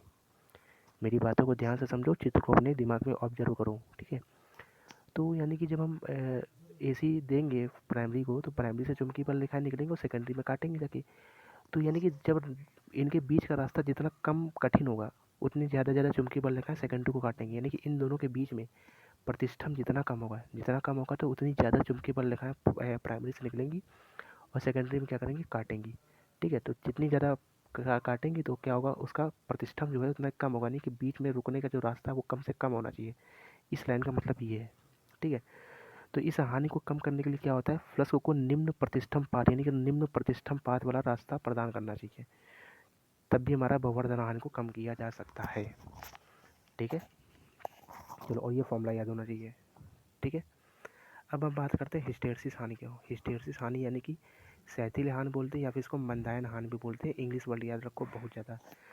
देखो आईटीआई में पढ़ लो तो इंग्लिश टर्म जरूर याद होना चाहिए, क्योंकि बहुत बार ऐसी बार क्वेश्चन हमारे फंसेंगे जहाँ तुमको हिंदी बिल्कुल डोल से मोल हो जाएगी, समझे। उसको तुम्हें इंग्लिश में कन्वर्ट करके देखना है पेपर में तुरंत। इतनी ज़्यादा स्पीड बनानी है तुमको पेपर करने की। बताओ, तुम जब सीटीआई का पेपर दी हो उसमें तुम इस मतलब पूरे क्वेश्चन अटैम्प्ट नहीं कर पाए, जबकि ऑफलाइन पेपर था तब ये हाल है, तब भी छोड़ छाड़ के चले जाए। ठीक है, क्योंकि पहले से इतनी बार समझाया कि सारे क्वेश्चन अटैम्प्ट करने उसको 5 से 6 नंबर तुम्हारे बढ़ ही जाते हैं ऑलरेडी फिक्स है, 5 नंबर तो मिनिमम बढ़ते हैं तुम्हारे, समझ लो, समझे। लेकिन क्या है, बस चूतियापा है तुम्हारा और कुछ नहीं। ठीक है, तो वही जो हम बोलते हैं उसको करो। ठीक है, हिस्टेरिसिस हानि यानी कि इंग्लिश टर्म जरूर याद रखना है। हिंदी एक बार नहीं भी याद होगा तब भी चल जाएगा, क्योंकि इंग्लिश में एक ही नाम है हिस्टेरिसिस, और हिंदी में क्या है, बहुत सारे नाम है यार। ठीक है, तो बहुत सारा नाम होता है हिंदी में, बड़ा कन्फ्यूजन होता है। इंग्लिश वर्ड जरूर याद रखना है, हिस्टेरिसिस हानि। ठीक है, हिस्टेरिसिस हानि को सैथिल हानि या फिर मंदायन हानि भी बोलते हैं। ठीक है, यानी देखो जैसे मान लो एक तुम्हारा मैग्नेट है, ये नॉर्थ पोल और ये साउथ पोल, यहाँ से नॉर्थ से साउथ की ओर चुंबकीय बल रेखाएं निकलती हैं, ये बात तो तुम्हें फिक्स है पहले। ये सबका चुंबक वुंबक हर चीज़ का रिवीजन करो यार, बैटरी वगैरह हर चीज़ का। ठीक है, तो ये हमारा नॉर्थ पोल से साउथ पोल निकलता है, यानी कि नॉर्थ पोल से चुंबकीय बल रेखाएं निकलती हैं और कहाँ की ओर जाती हैं, साउथ पोल की ओर जाती हैं। नॉर्थ पोल से चुंबकीय बल रेखाएं निकलती हैं और साउथ पोल की ओर जाती हैं। तो वही चीज़ कह रहा है कि बार बार, और हमारा क्या है, प्राइमरी और सेकेंडरी, इनके बीच में कैसा कॉम्बिनेशन होता है, मैग्नेटिक, यानी कि चुंबकीय कॉम्बिनेशन होता है, फिजिकल तो होता ही नहीं है। ठीक है, यानी कि मैग्नेटिक कॉम्बिनेशन होता है। तो यानी कि बार बार हमारा क्या होता है, चुंबक क्या होता है, चार्ज होता है, और क्या होता है, विचुंबकन, मतलब कि चुंबकन होता है और विचुंबकन होता है। ठीक है, तो बार बार चुंबकन तथा विचुंबकन के कारण होने वाली हानि कौन सी होती है, हमारी मंदायन हानि होती है, यानी कि हिस्टेरिसिस हानि होती है। ठीक है, बार बार चुंबकन तथा विचुंबकन के कारण होने वाली हानि कौन सी होती है, हमारी हिस्टेरिसिस हानि होती है, यानी कि शैथिल्य हानि होती है। ठीक है, तो बार बार चुंबकन तथा विचुंबकन के कारण होने वाली हानि कौन सी होती है, हिस्टेरिसिस लॉस होता है। ठीक है, यह विपरीत चुंबकीय प्रभावों के कारण होने वाली हानि भी है। ठीक है, यानी विपरीत चुंबकीय प्रभाव यानी कि एक नॉर्थ पोल और एक साउथ पोल, ठीक है। तो यह विपरीत चुंबकीय प्रभावों के कारण होने वाली हानि है। कौन सी हानि है? विपरीत चुंबकीय प्रभावों के कारण होने वाली हानि होती है। इसका फॉर्मूला याद होना चाहिए। हिस्टैरिसीस हानि का फॉर्मूला क्या होता है? bm की पावर 1.6 f/b, ठीक है। कभी कभी क्वेश्चन पूछ लेगा ऐसा कौन सा लॉस होता है जो फ्रीक्वेंसी के समानुपाती होता है। तो फ्रीक्वेंसी के समानुपाती कौन सा लॉस होता है? हिस्टैरिसीस हानि होती है। फ्रीक्वेंसी के समानुपाती कौन सा लॉस होता है? हिस्टैरिसीस। और फ्रीक्वेंसी के वर्ग के समानुपाती कौन सा लॉस होता है? तो हमारा एडी करंट लॉस जो होता है फ्रीक्वेंसी के वर्ग के समानुपाती होता है, ठीक है। जो एडी करंट लॉस होता है वो क्या होता है? फ्रीक्वेंसी के वर्ग के समानुपाती होता है। और फ्रीक्वेंसी के समानुपाती कौन सा होता है? हिस्टैरिसीस हानि जो होता है फ्रीक्वेंसी के समानुपाती होता है, ठीक है। इसके बाद देखो हम बात करते हैं कॉपर लॉस की। किसकी बात करते हैं? कॉपर लॉस की। देखो कॉपर लॉस का इसमें फॉर्मूला नहीं लिखा है, तो कॉपर लॉस बराबर वैसे पहले बता भी चुके हैं, कॉपर लॉस बराबर होता है I²R। कॉपर लॉस का फॉर्मूला क्या होता है? कॉपर लॉस बराबर होता है I²R, यानी कि धारा के वर्ग के समानुपाती होता है। तो कभी कभी ऐसा भी क्वेश्चन आता है ऐसा कौन सा लॉस होता है, ये लाइन लिख लेना तुम, ठीक है। ये कॉपी में इसमें अपडेट नहीं है लेकिन लिख लेना ये। तो क्वेश्चन पूछ लेता है कि ऐसा कौन सा लॉस होता है जो धारा के वर्ग के समानुपाती होता है। तो धारा के वर्ग के समानुपाती कौन सा लॉस है? कॉपर लॉस है, ठीक है। तो कॉपर लॉस का फॉर्मूला होता है I²R होता है, ठीक है। तो कॉपर लॉस यानी कि ताम्र हानि, यह हानि लोड पर निर्भर करती है। पहली बात तो क्या होता है? ये हानि लोड पर निर्भर करती है। कभी कभी ये भी क्वेश्चन पूछा है, ऐसे पूछेगा ऐसा कौन सा लॉस होता है जो लोड पर निर्भर नहीं करता है। तो सबसे पहले क्या होगा? Iron loss. अगर ऑप्शन में आयरन लॉस नहीं है तो हम लोग क्या देखेंगे? हिस्टैरिसीस या एडी करंट तो नहीं लिखा है कहीं, क्योंकि आयरन लॉस के अंदर ही पार्ट होते हैं कौन सा? हिस्टैरिसीस और एडी करंट। तो अगर आयरन लॉस ऑप्शन में नहीं होगा तो हिस्टैरिसीस या एडी करंट को भी हम लोग सही करेंगे। अगर आयरन लॉस हुआ तो हिस्टैरिसीस और एडी करंट लिखा भी होगा ऑप्शन में, तब भी हम उसको टिक नहीं करेंगे। किसको प्राथमिकता देंगे? आयरन लॉस को देंगे, ठीक है। ये सब चीज़ें दिमाग में होनी चाहिए तुम्हारी, ठीक है। तो देखो लोड पर निर्भर कौन सा लॉस होता है? लोड पर निर्भर होने वाला लॉस है तुम्हारा कॉपर लॉस होता है। और लोड पर निर्भर ना होने वाला लॉस कौन सा होता है? जो लोड पर निर्भर नहीं होता है, तो वो कौन सा होता है? आयरन लॉस होता है, ठीक है। तो लोड पर निर्भर होने वाला लॉस कौन सा है तुम्हारा? कॉपर लॉस होता है, जो लोड पर निर्भर करता है, ठीक है। तो लोड पर निर्भर होने वाला लॉस कौन सा होता है? कॉपर लॉस होता है, ठीक है। यह हानि जो है हमारी क्या होती है? लोड पर निर्भर करती है, ठीक है। जो कॉपर लॉस होता है ये क्या होता है? लोड पर निर्भर करता है, ठीक है। यदि लोड या लोड धारा को n गुना किया जाए, ठीक है, यदि लोड या लोड धारा को n गुना किया जाए तो ये n²R हो जाता है। क्यों हो जाता है? देखो क्योंकि कॉपर लॉस का फॉर्मूला क्या होता है? I²R होता है। क्या होता है? I²R, यानी कि वर्ग के समानुपाती होता है लॉस, धारा के वर्ग के समानुपाती होता है। तो यानी कि लोड बढ़ाओगे तो धारा भी तुम्हारी दुगनी हो जाएगी। तो वही चीज़ कह रहा है, यदि लोड या लोड धारा, देखो धारा को अगर n गुना करोगे तो जो लॉस हो जाएगा वो क्या हो जाएगा? n² आ जाएगा, क्योंकि कॉपर लॉस क्या होता है? I²R।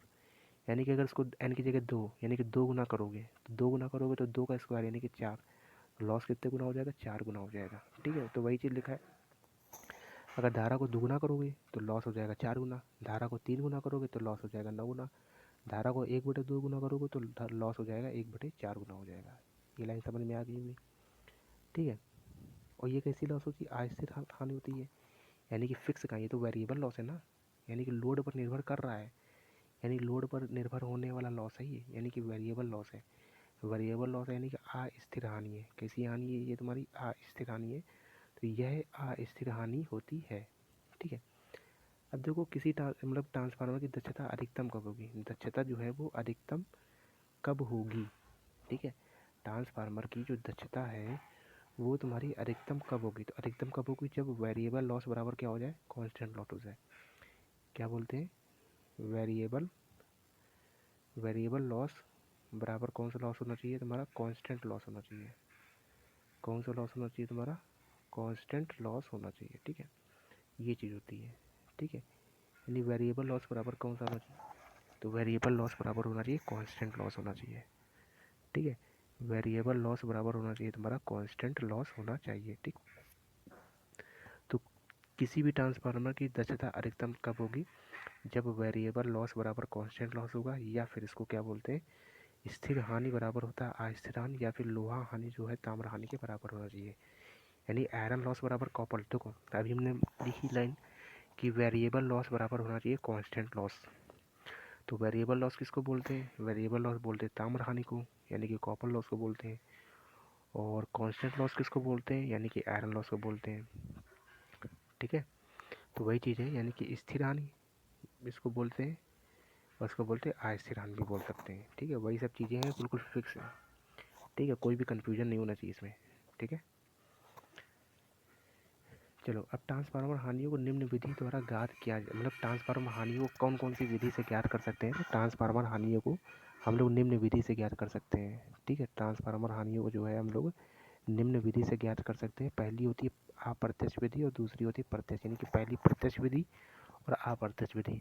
प्रत्यक्ष विधि में कौन सा मतलब परीक्षण आता है, बैक टू बैक परीक्षण। और अप्रत्यक्ष विधि में कौन सा परीक्षण आता है, एक होता है ओपन सर्किट परीक्षण और एक होता है शॉर्ट सर्किट परीक्षण। ठीक है, एक होता है तुम्हारा ओपन सर्किट परीक्षण और एक होता है तुम्हारा शॉर्ट सर्किट परीक्षण। ठीक है, तो देखो ओपन सर्किट परीक्षण क्या होता है। ओपन सर्किट परीक्षण, ठीक है, ओपन सर्किट परीक्षण क्या होता है, इसमें सेकेंडरी वाइंडिंग को ओपन रखा जाता है। इसमें क्या होता है, सेकेंडरी वाइंडिंग को क्या रखते हैं, ओपन रखा जाता है, अर्थात इस लोड को संयोजित नहीं किया जाता है। ठीक है, यानी कि सेकेंडरी वाइंडिंग में हमको लोड देना ही नहीं है। ठीक है, यानी कि ओपन सर्किट अगर परीक्षण करना है तो प्राइमरी और सेकेंडरी, प्राइमरी वाइंडिंग और सेकेंडरी वाइंडिंग दो होती हैं। तो सेकेंडरी वाइंडिंग को क्या करता है, क्या करना है, ओपन रखा जाता है। सेकेंडरी वाइंडिंग को क्या रखना है, सेकेंडरी वाइंडिंग को ओपन रखा जाता है, अर्थात इसमें लोड संयोजित नहीं किया जाता है। यानी कि सेकेंडरी वाइंडिंग में कोई लोड नहीं देते हैं, बिना लोड के रखते हैं। ठीक है, अब देखो ओपन सर्किट टेस्ट से क्या करते हैं हम लोग, कॉपर लॉस ज्ञात करते हैं। ओपन सर्किट परीक्षण से हम लोग कौन सा लॉस ज्ञात करते हैं, कॉपर लॉस ज्ञात करते हैं। ये क्वेश्चन बहुत पूछा जाता है, पूछा जाएगा। इसमें यही से मतलब कि दो तीन क्वेश्चन ही जो है फिक्स है बिल्कुल।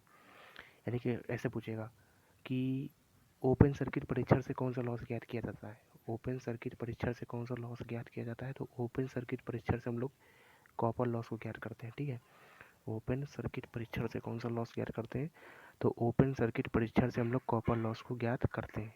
ठीक है, ओपन सर्किट परीक्षण से हम लोग कौन सा लॉस ज्ञात करते हैं, तो कॉपर लॉस ज्ञात करते हैं। ठीक है, इसके द्वारा आयरन लॉस का परीक्षण किया जाता है। सॉरी गलत हो गया यार। ठीक है, ओपन सर्किट परीक्षण से हम लोग कौन सा लॉस ज्ञात करते हैं, आयरन लॉस ज्ञात करते हैं, कॉपर लॉस ज्ञात नहीं करते हैं। ठीक है, ओपन सर्किट परीक्षण से हम लोग कौन सा लॉस ज्ञात करते हैं, आयरन लॉस ज्ञात करते हैं। ठीक है, यानी कॉपर लॉस नगण्य होता है, मतलब इससे कॉपर लॉस नहीं निकाल सकते हैं। नगण्य का मतलब समझ रहे हो, यानी कि ओपन सर्किट परीक्षण से हम लोग कॉपर लॉस नहीं निकाल सकते हैं। ओपन सर्किट परीक्षण से कौन सा लॉस निकालते हैं, आयरन लॉस निकालते हैं। ओपन सर्किट परीक्षण से कौन सा लॉस निकालते हैं हम लोग, आयरन लॉस निकालते हैं। ओपन सर्किट परीक्षण से हम लोग आयरन लॉस को ज्ञात करते हैं। ठीक है, तो कॉपर लॉस लेकिन इसमें नहीं ज्ञात हो सकता है। ओपन सर्किट परीक्षण से हम लोग कॉपर लॉस नहीं ज्ञात करते हैं। कॉपर लॉस हमारा क्या होता है, नगण्य होता है। कॉपर लॉस क्या होता है हमारा, नगण्य होता है। ठीक है, तो ओपन सर्किट परीक्षण से हम लोग आयरन लॉस का परीक्षण किया जा सकता है और कॉपर लॉस इसमें नगण्य होता है। ठीक है, अब देखो शॉर्ट सर्किट परीक्षण से क्या करोगे, शॉर्ट सर्किट परीक्षण से हम लोग क्या करेंगे, कॉपर लॉस याद करेंगे। कोई एक याद कर लो, दो याद रखोगे हमेशा कन्फ्यूजन होगा, कोई एक ही याद कर लो। सीधा सीधा कौन सा याद कर लो, ओपन सर्किट मान लो याद कर लो, ओपन सर्किट याद कर लो। ओपन सर्किट में याद किया तुमने, ओपन सर्किट में कौन सा लॉस ज्ञात होता है, तो ओपन सर्किट में लोहा हानि ज्ञात होता है, आयरन लॉस ज्ञात होता है, और कॉपर लॉस ज्ञात नहीं होता है। तो कॉपर लॉस क्या होता है, नगण्य। तो इसी में इस हिसाब से अब शॉर्ट सर्किट में कौन सा लॉस ज्ञात होता है, कॉपर लॉस को ज्ञात किया जाता है। और लोहा हानि क्या होता है, इसमें लोहा हानि हमारा नगण्य होता है, यानी कि लोहा हानि को ज्ञात नहीं किया जा सकता है शॉर्ट सर्किट परीक्षण से। ठीक है, अब देखो जो शॉर्ट सर्किट परीक्षण होता है, ये क्या होता है, एलवी लाइन को शॉर्ट किया जाता है। ठीक है, कौन सी लाइन को, एलवी लाइन को शॉर्ट किया जाता है। एलवी का मतलब होता है लो वोल्टेज। एलवी का मतलब क्या होता है, लो वोल्टेज, यानी कि लो वोल्टेज के साइड जो होगा, यानी कि दो होगा, एक होता है स्टेप अप, एक स्टेप डाउन। तो मान लो कुछ भी, अगर मान लो कोई ट्रांसफार्मर होगा तो एक साइड तो लो होगा, एक साइड अप होगा, ये तो पक्का ही है। अगर स्टेप डाउन होगा, अगर स्टेप डाउन ट्रांसफार्मर तो प्राइमरी हमारा हाई होगा और सेकेंडरी क्या होगा, लो होगा वोल्टेज में। स्टेप अप ट्रांसफार्मर है तो प्राइमरी हमारा लो होगा लेकिन सेकेंडरी क्या होगा, हाई वोल्टेज होगा।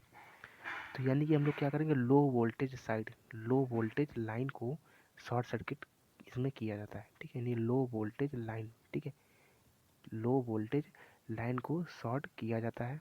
ठीक है, इसमें क्या होता है, पूर्ण भार पर हानि ज्ञात की जाती है। पूर्ण भार यानी कि फुल लोड पर, पूर्ण यानी कि फुल, फुल भार यानी कि लोड। ठीक है।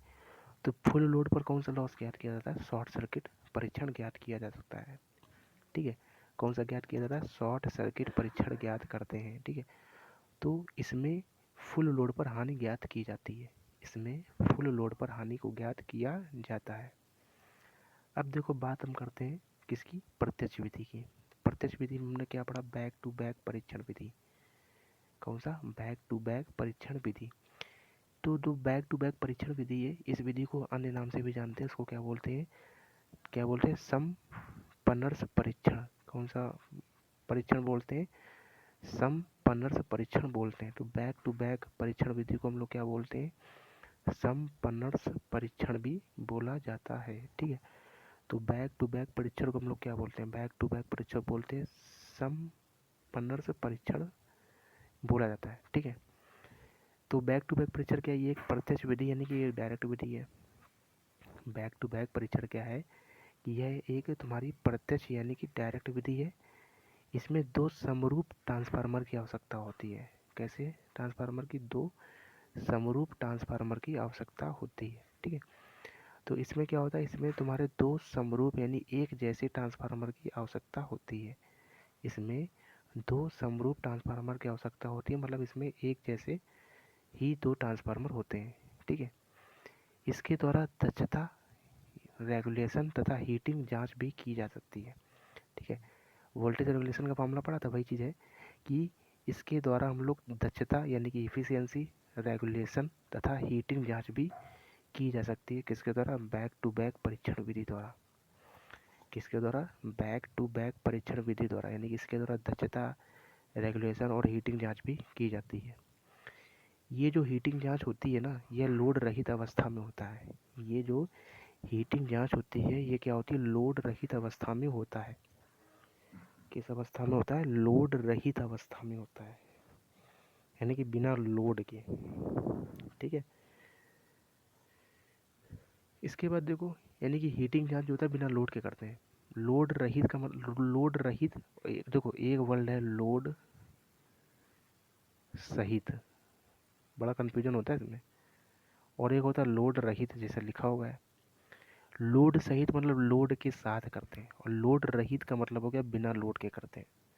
ठीक है, तो ये जो हीटिंग जांच उसमें अगर मतलब प्रत्यक्ष, अगर बैक टू बैक परीक्षण में अगर हमको हीटिंग जांच करनी है, बैक टू बैक परीक्षण में अगर हम हीटिंग जांच करनी है, तो हम लोग क्या करेंगे? बिना लोड के ये जांच की जा सकती है। बिना लोड नहीं होना चाहिए। ठीक है, तो बिना लोड के ये जांच की जाती है।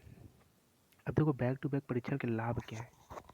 ठीक है, बैक टू बैक परीक्षण के मतलब लॉस, जैसे ट्रांसफार्मर में लॉस ज्ञात करने, तो ट्रांसफार्मर में लॉस ज्ञात करने के लिए तो ये तुम तरीके ऊपर हो गए किस तरह से क्या होते हैं। अब तो बैक टू बैक परीक्षण के लाभ क्या होते हैं? ठीक है, तो यह विधि जो होती है, इस विधि में क्या होती है? बहुत ही कम पावर की आवश्यकता होती है। इस विधि में क्या होता है? तुम्हारा बहुत ही कम पावर की आवश्यकता होती है। ठीक है, तो लाभ क्या है कि पहला पॉइंट तुम्हारा यही हो गया कि इस विधि में बहुत कम पावर की आवश्यकता होती है, क्योंकि इसमें कोई बाह्य लोड कनेक्ट नहीं होता है। ठीक है, क्योंकि इसमें कोई बाह्य लोड जो है वो कनेक्ट नहीं होता है। ठीक है, तो लाभ क्या है? सबसे पहला पॉइंट तो यही लाभ है कि इस विधि में बहुत कम पावर की खपत होती है। इस विधि में बहुत कम पावर की आवश्यकता होती है। ठीक है, इस विधि में बहुत कम पावर की आवश्यकता होती है, क्योंकि इसमें कोई बाह्य लोड कनेक्ट नहीं होता है। दूसरा पॉइंट क्या है? लोड बढ़ने पर ट्रांसफार्मर का ताप बढ़ता है। लोड बढ़ने पर क्या होगा कि ट्रांसफार्मर का ताप बढ़ता है, तो इसको भी नाप लेता है। लोड बढ़ने पर ट्रांसफार्मर का तापमान बढ़ता है, तो इसको भी हम लोग मेजरमेंट कर लेते हैं। किसके द्वारा? बैक टू बैक परीक्षण की विधि द्वारा, क्योंकि इसके द्वारा हम लोग हीटिंग जांच भी करते हैं। ठीक है, तो यानी कि बैक टू बैक परीक्षण द्वारा ट्रांसफार्मर की दक्षता भी ज्ञात कर सकते हैं, ट्रांसफार्मर का रेगुलेशन भी ज्ञात कर सकते हैं, और ट्रांसफार्मर की हीटिंग जांच भी कर सकते हैं। तो यही इसका एक लाभ में पॉइंट भी जुड़ गया है कि अगर ट्रांसफार्मर पर लोड बढ़ेगा तो ट्रांसफार्मर का बेसिकली बात है ताप बढ़ेगा, तो इसी के कारण तो तेल गर्म होने लगता है ना। तो लोड बढ़ेगा तो ट्रांसफार्मर का ताप भी बढ़ेगा, तो इसको भी हम लोग नाप सकते हैं। किसके द्वारा? बैक टू बैक परीक्षण विधि द्वारा। क्लियर है इतनी बात? तो आई होप इतनी बातें क्लियर हो गई होंगी। ठीक है ना। अब हम लोग बात करते हैं ऑटो ट्रांसफार्मर की। ऑटो ट्रांसफार्मर क्या होता है? ठीक है, तो अभी तक की क्या है कि हम लोगों ने ट्रांसफार्मर पढ़े तो हमेशा क्या हो, दो वाइंडिंग रही है, एक प्राइमरी और सेकेंडरी। लेकिन ऑटो ट्रांसफार्मर क्या होता है कि जो ट्रांसफार्मर हमारा किस पे सिद्धांत पे काम करता है, म्यूचुअल इंडक्शन के सिद्धांत पे काम करता है। लेकिन जो ऑटो ट्रांसफार्मर होता है वो हमारा क्या होता है, सेल्फ इंडक्शन के सिद्धांत पे काम करता है, यानी स्व प्रेरण के सिद्धांत पे काम करता है। क्यों? क्योंकि इसमें क्या होता है, केवल एक ही वाइंडिंग होती है हमारी, ठीक है। ऑटो ट्रांसफार्मर में क्या होता है, केवल हमारी सिंगल वाइंडिंग होती है, केवल एक ही वाइंडिंग होती है ऑटो ट्रांसफार्मर में हमारी, ठीक है। तो ऑटो ट्रांसफार्मर में क्या होता है, केवल एक ही वाइंडिंग होती है। तो सबसे पहली बात तो यह क्या होता है, स्व प्रेरण यानी कि सेल्फ इंडक्शन के सिद्धांत पर कार्य करता है, ठीक है। तो ऑटो ट्रांसफार्मर जो होता है वो हमारा क्या होता है, सेल्फ इंडक्शन के सिद्धांत पर काम करता है, ठीक है। तो ऑटो ट्रांसफार्मर क्या होता है, स्व प्रेरण यानी कि सेल्फ इंडक्शन के सिद्धांत पे काम करता है ऑटो ट्रांसफार्मर, ठीक है। एक ही वाइंडिंग होने के कारण ताम्र की बचत होती है, ठीक है। एक ही वाइंडिंग होने के कारण ताम्र की बचत होती है, यानी कि जो तांबा होता है, तांबा की बचत तो होगी ऑलरेडी, जहाँ पर दो वाइंडिंग इस्तेमाल होती थी और यहाँ पे एक ही वाइंडिंग इस्तेमाल हो रही है, यानी कि एक वाइंडिंग हमारी इस्तेमाल नहीं हो रही, यानी कि हमारा कम तांबा लगेगा, ठीक है। तो एक ही वाइंडिंग होने के कारण कौन सा किसकी बचत होती है, ताम्र की बचत होती है। कभी कभी ऐसा भी क्वेश्चन पूछ लेगा तुमसे कि ऐसा कौन सा ट्रांसफार्मर होता है जिसमें एक ही वाइंडिंग इस्तेमाल होता है, ऐसा कौन सा ट्रांसफार्मर होता है जिसमें केवल एक ही वाइंडिंग का इस्तेमाल होता है। तो कौन सा ट्रांसफार्मर हो गया तुम्हारा, ऑटो ट्रांसफार्मर हो गया, जिसमें तुम्हारा एक ही वाइंडिंग का इस्तेमाल होता है, ठीक है। इसके बाद देखो ऑटो ट्रांसफार्मर, देखो स्टेप अप और स्टेप डाउन। अब ये जो ट्रांसफार्मर है कैसे पहचानोगे स्टेप अप है स्टेप डाउन है, देखो ये देखो तुम्हारी एक ही वाइंडिंग है, ये जो बनी है तुम्हारी एक ही वाइंडिंग है। अब ये देखो क्या है, एक ए पॉइंट है, एक बी पॉइंट है और एक तुम्हारा सी पॉइंट है, ठीक है। यहाँ से हमने क्या किया है, ए पॉइंट से एक तार जोड़ दी और एक हमने तार जोड़ दी सी पॉइंट से। तो ये हमारा क्या हो गया, स्रोत से जोड़ दिया, स्रोत से जोड़ दिया मतलब स्रोत से कौन जुड़ता है, प्राइमरी वाइंडिंग जुड़ती है। इसके बाद हमने क्या किया, बी पॉइंट से एक तार हमने निकाल ली है, ठीक है, और एक सी पॉइंट से निकाला और इन दोनों के बीच में हमने क्या जोड़ दिया, इन तारों के बीच में हमने लोड को जोड़ दिया। और लोड में जो जुड़ता है उसको क्या बोलते हैं, सेकेंडरी वाइंडिंग बोलते हैं, ठीक है। तो यहाँ से क्या पता चला, यहाँ से ये पता चला कि ए से लेकर के सी तक की, ए से लेकर के सी तक की जो वाइंडिंग थी हमारी कौन सी थी, प्राइमरी वाइंडिंग थी। इसके बाद बी से लेकर के सी तक की, इसमें किसके बीच जो वाइंडिंग वो क्या होगी, सेकेंडरी वाइंडिंग, यानी ये हमारी होगी एन एस, यानी कि सेकेंडरी वाइंडिंग के चक्रों की संख्या। और ये जो हमारा निशान है ये है एन पी, यानी कि प्राइमरी वाइंडिंग में चक्रों की संख्या। ये हमारी हमको इतनी वाइंडिंग जो है हमारी वो सेकेंडरी वाइंडिंग की है, और यहाँ से यहाँ तक की जो वाइंडिंग है वो हमारी प्राइमरी वाइंडिंग की है। तो तुम ही देखो ना, प्राइमरी वाइंडिंग में चक्रों की संख्या ज़्यादा है और सेकेंडरी वाइंडिंग में केवल इतने ही चक्कर है, और प्राइमरी वाइंडिंग में कितने चक्कर है, पूरे चक्कर है ये प्राइमरी वाइंडिंग में। तो प्राइमरी वाइंडिंग में चक्रों की संख्या ज़्यादा है और सेकेंडरी वाइंडिंग में चक्रों की संख्या कम है। इसका मतलब कौन सा ट्रांसफार्मर हो गया, स्टेप डाउन ट्रांसफार्मर हो गया। ये कौन सा ट्रांसफार्मर हो गया तुम्हारा, ये स्टेप डाउन ट्रांसफार्मर हो गया। ये फिगर बन के आ सकता है, कहेगा पहचानो ये कौन सा ट्रांसफार्मर है, ठीक है। ये सब फिगर बन के आ सकते हैं, ठीक। तो ये तुम्हारा कौन सा ट्रांसफार्मर हो गया, तुम्हारा स्टेप डाउन ट्रांसफार्मर हो गया, ठीक है। तो देखो ये एन एन पी जो है, ठीक है, यानी कि प्राइमरी वाइंडिंग में चक्रों की संख्या कहाँ से कहाँ है, ए से सी, और सेकेंडरी वाइंडिंग में चक्रों की संख्या कहाँ है, बी से सी है, ये चीज़ लिखी हुई है। अब इसी प्रकार से जैसे ये ट्रांसफार्मर बना रही है, अब इसको तो बिल्कुल तुम अपने आप समझ सकते हो। अब यहाँ पे प्राइमरी वाइंडिंग क्या है, ये हमारी प्राइमरी वाइंडिंग है, और सेकेंडरी वाइंडिंग क्या है, ये पूरी, ठीक है, ये सेकेंडरी वाइंडिंग हो गया। तो इसमें क्या है, सेकेंडरी वाइंडिंग में चक्रों की संख्या कितनी है, ये पूरी सेकेंडरी वाइंडिंग में चक्रों की संख्या है। और प्राइमरी वाइंडिंग में चक्रों की संख्या है कितनी, इतनी प्राइमरी वाइंडिंग में चक्रों की संख्या है। यहाँ से तुम्हें क्या दिख रहा है, प्राइमरी वाइंडिंग में चक्रों की संख्या कम है और सेकेंडरी वाइंडिंग में चक्रों की संख्या क्या है, ज़्यादा है। प्राइमरी वाइंडिंग में चक्रों की संख्या कम है और सेकेंडरी वाइंडिंग में चक्रों की संख्या ज़्यादा है। तो इसका मतलब कौन सा ट्रांसफार्मर हो गया, स्टेप अप ट्रांसफार्मर हो गया, क्योंकि सेकेंडरी वाइंडिंग में चक्रों की संख्या ज़्यादा है, इसलिए ये कौन सा ट्रांसफार्मर हो गया तुम्हारा, ये तुम्हारा स्टेप अप ट्रांसफार्मर हो गया। कौन सा ट्रांसफार्मर हो गया, स्टेप अप ट्रांसफार्मर हो गया, ठीक है। अब देखो, ऑटो ट्रांसफार्मर जो होता है, ऑटो ट्रांसफार्मर जो होता है वो क्या होता है, सिंगल फेज ट्रांसफार्मर होते हैं।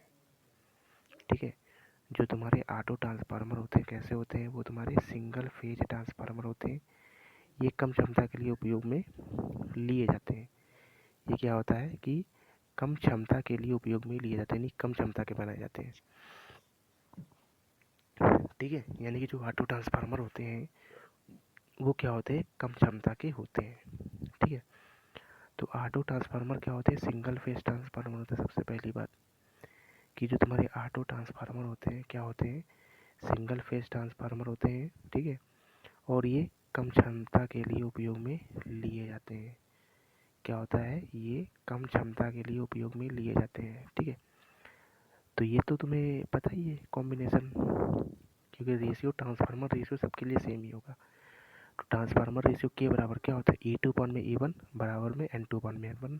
ठीक है, तो यहाँ से अगर हम निकालें कॉम्बिनेशन, केवल इसको ले लें, केवल हम इसको ले रहे हैं। ठीक है, इन दोनों को लेके हम लोग E2 का मान निकालें। E2 बराबर क्या हो जाएगा, N2 अपॉन में N1, और ये E1 कहाँ जाएगा, इंटू मल्टीप्लाई में E1 चला जाएगा।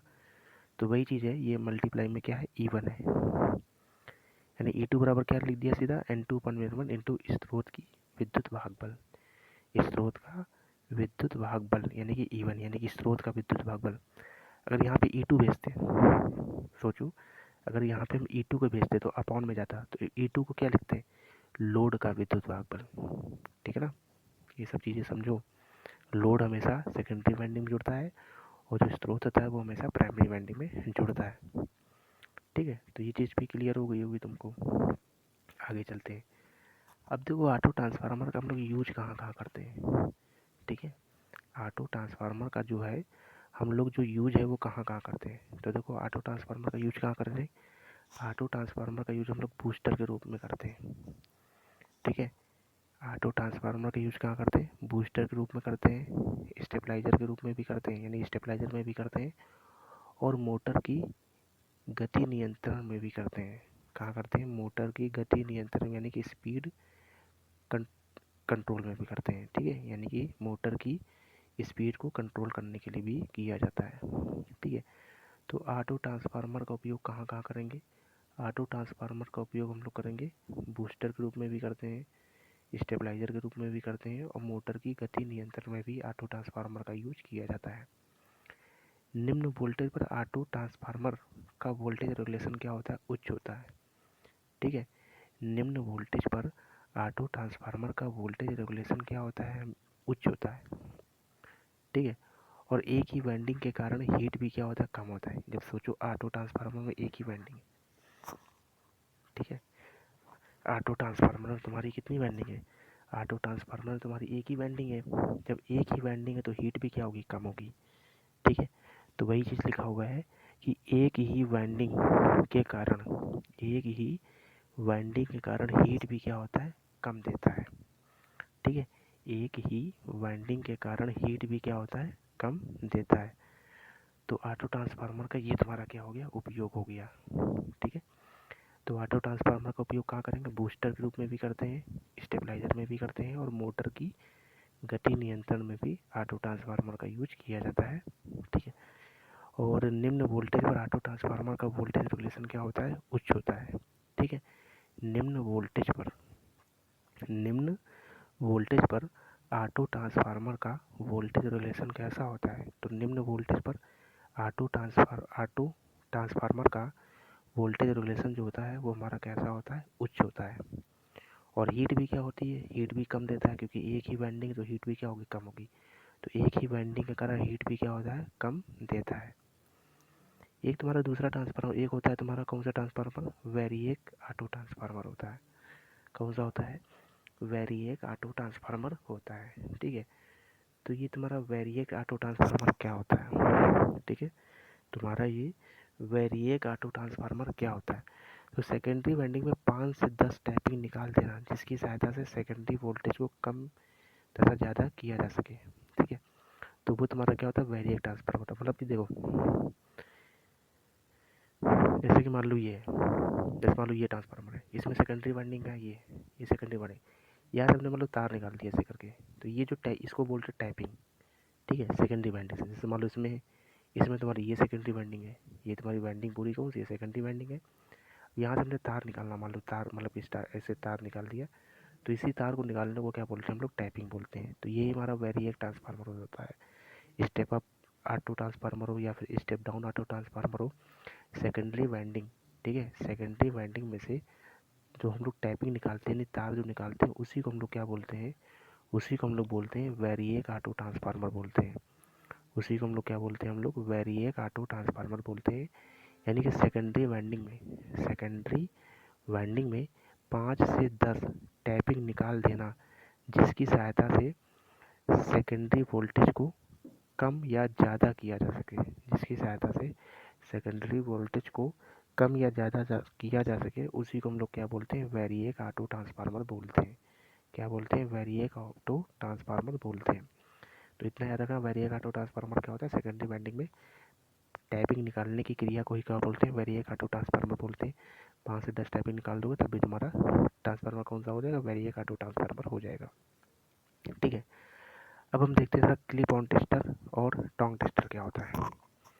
ठीक है, हम लोग देखते हैं क्लिप ऑन टेस्टर और टोंग टेस्टर क्या होता है। तो देखो, क्लिप ऑन टेस्टर और टोंग टेस्टर ये तुमने देखा तो होगा नहीं रियल में, अगर देखा भी होगा तो तुम्हें मालूम नहीं होगा क्या होता है।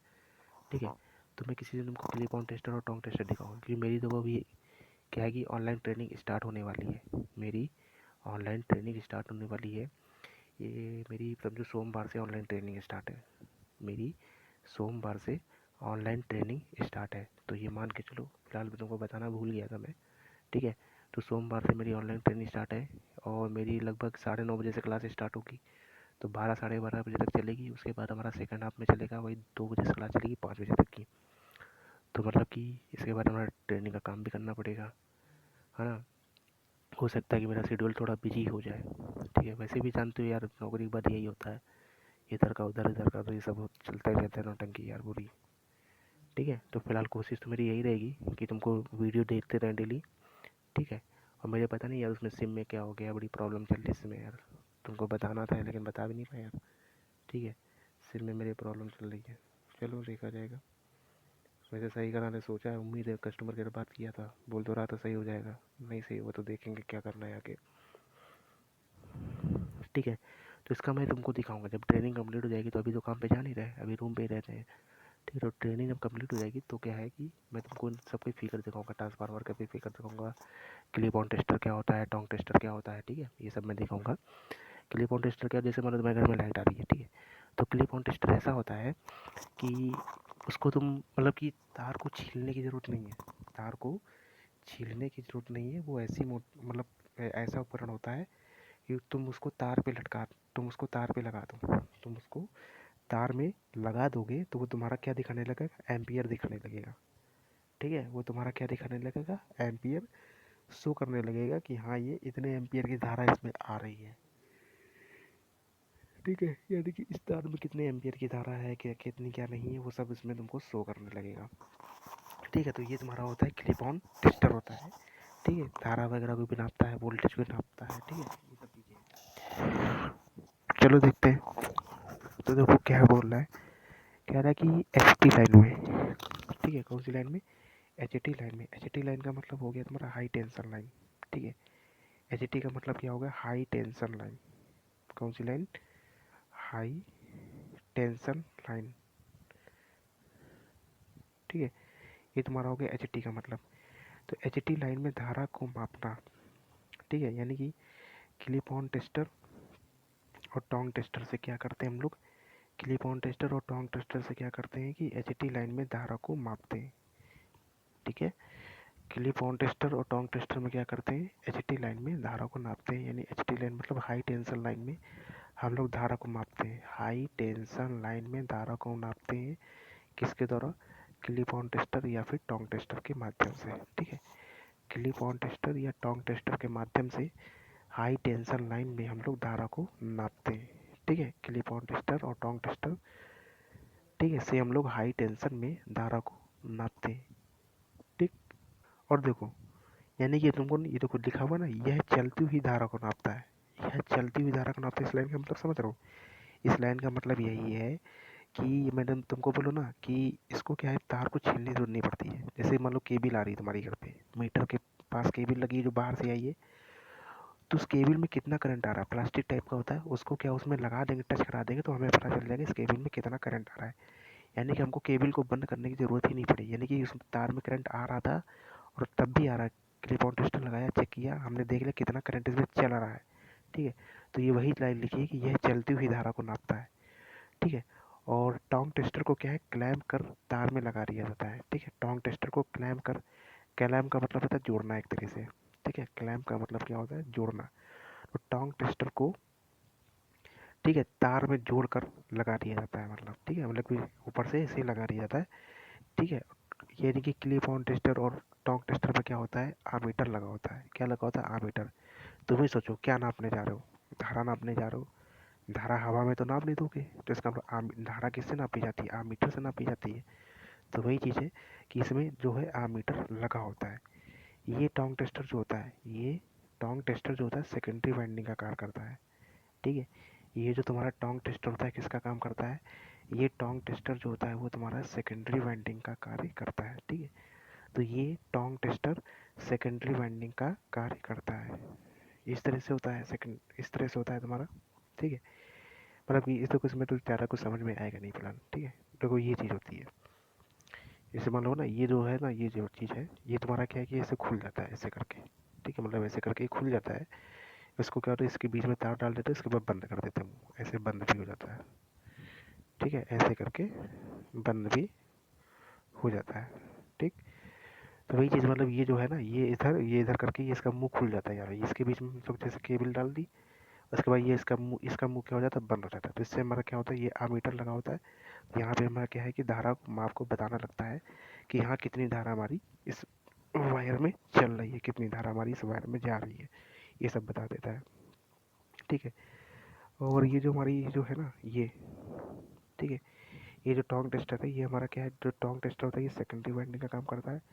और जो हमारी केबल वगैरह है जिसमें हम लोग धारा नाप रहे हैं, ठीक है, वो हमारी किसका काम करेगी, वो हमारी प्राइमरी वाइंडिंग का काम करती है। किसका काम करेगी वो, ठीक है, तो वो जो है हमारी, वो जो है हमारा प्राइमरी वाइंडिंग का कार्य करता है। ठीक है, तो जो आमीटर वगैरह होता है वो हमारा सेकेंडरी वाइंडिंग का काम कर देगा, और जो एच टी लाइन वगैरह है, हाई टेंशन लाइन है, वो हमारी प्राइमरी वाइंडिंग का कार्य करती है। ठीक है, तो देखो वही चीज़ लाइन लिखी है कि सेकेंडरी वाइंडिंग में उत्पन्न विद्युत धारा को आमीटर के द्वारा नापा जाता है। ठीक है, यह टोंग टेस्टर भी ट्रांसफार्मर की तरह म्यूचुअल इंडक्शन के सिद्धांत पे काम करता है। देखो कभी आ सकता है कि अच्छा बता, टोंग टेस्टर और clip on tester, Tong tester या क्लिप ऑन टेस्टर जो होता है वो किस सिद्धांत पे काम करता है, तो टोंग टेस्टर या क्लिप ऑन टेस्टर जो होता है वो म्यूचुअल इंडक्शन के सिद्धांत पे काम करता है। किस सिद्धांत पे काम करता है, ये तुम्हारा म्यूचुअल इंडक्शन के सिद्धांत पे काम करता है। क्लिप ऑन टेस्टर या टोंग टेस्टर जो होता है वो म्यूचुअल इंडक्शन के सिद्धांत पर कार्य करता है। ठीक है, टोंग टेस्टर जो होता है डीसी पर कार्य नहीं करता है। जो टोंग टेस्टर होता है वो डीसी पर कार्य नहीं करता है और ना ही जलता है। ठीक है, जो टोंग टेस्टर होता है वो डीसी पर कार्य नहीं करता है, जो डीसी पे कार्य नहीं करेगा।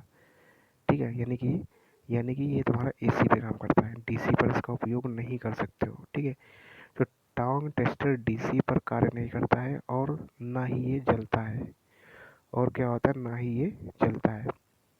ठीक है, अभी जो टोंग टेस्टर का उपयोग कहाँ कहाँ करते हैं, ये जो टोंग टेस्टर है इसका उपयोग कहाँ करते हैं हम लोग, वेल्डिंग जनरेटर में करते हैं। कहाँ करते हैं, वेल्डिंग जनरेटर में करते हैं। मोटर में गति नियंत्रण यानी कि स्पीड कंट्रोल में भी करते हैं।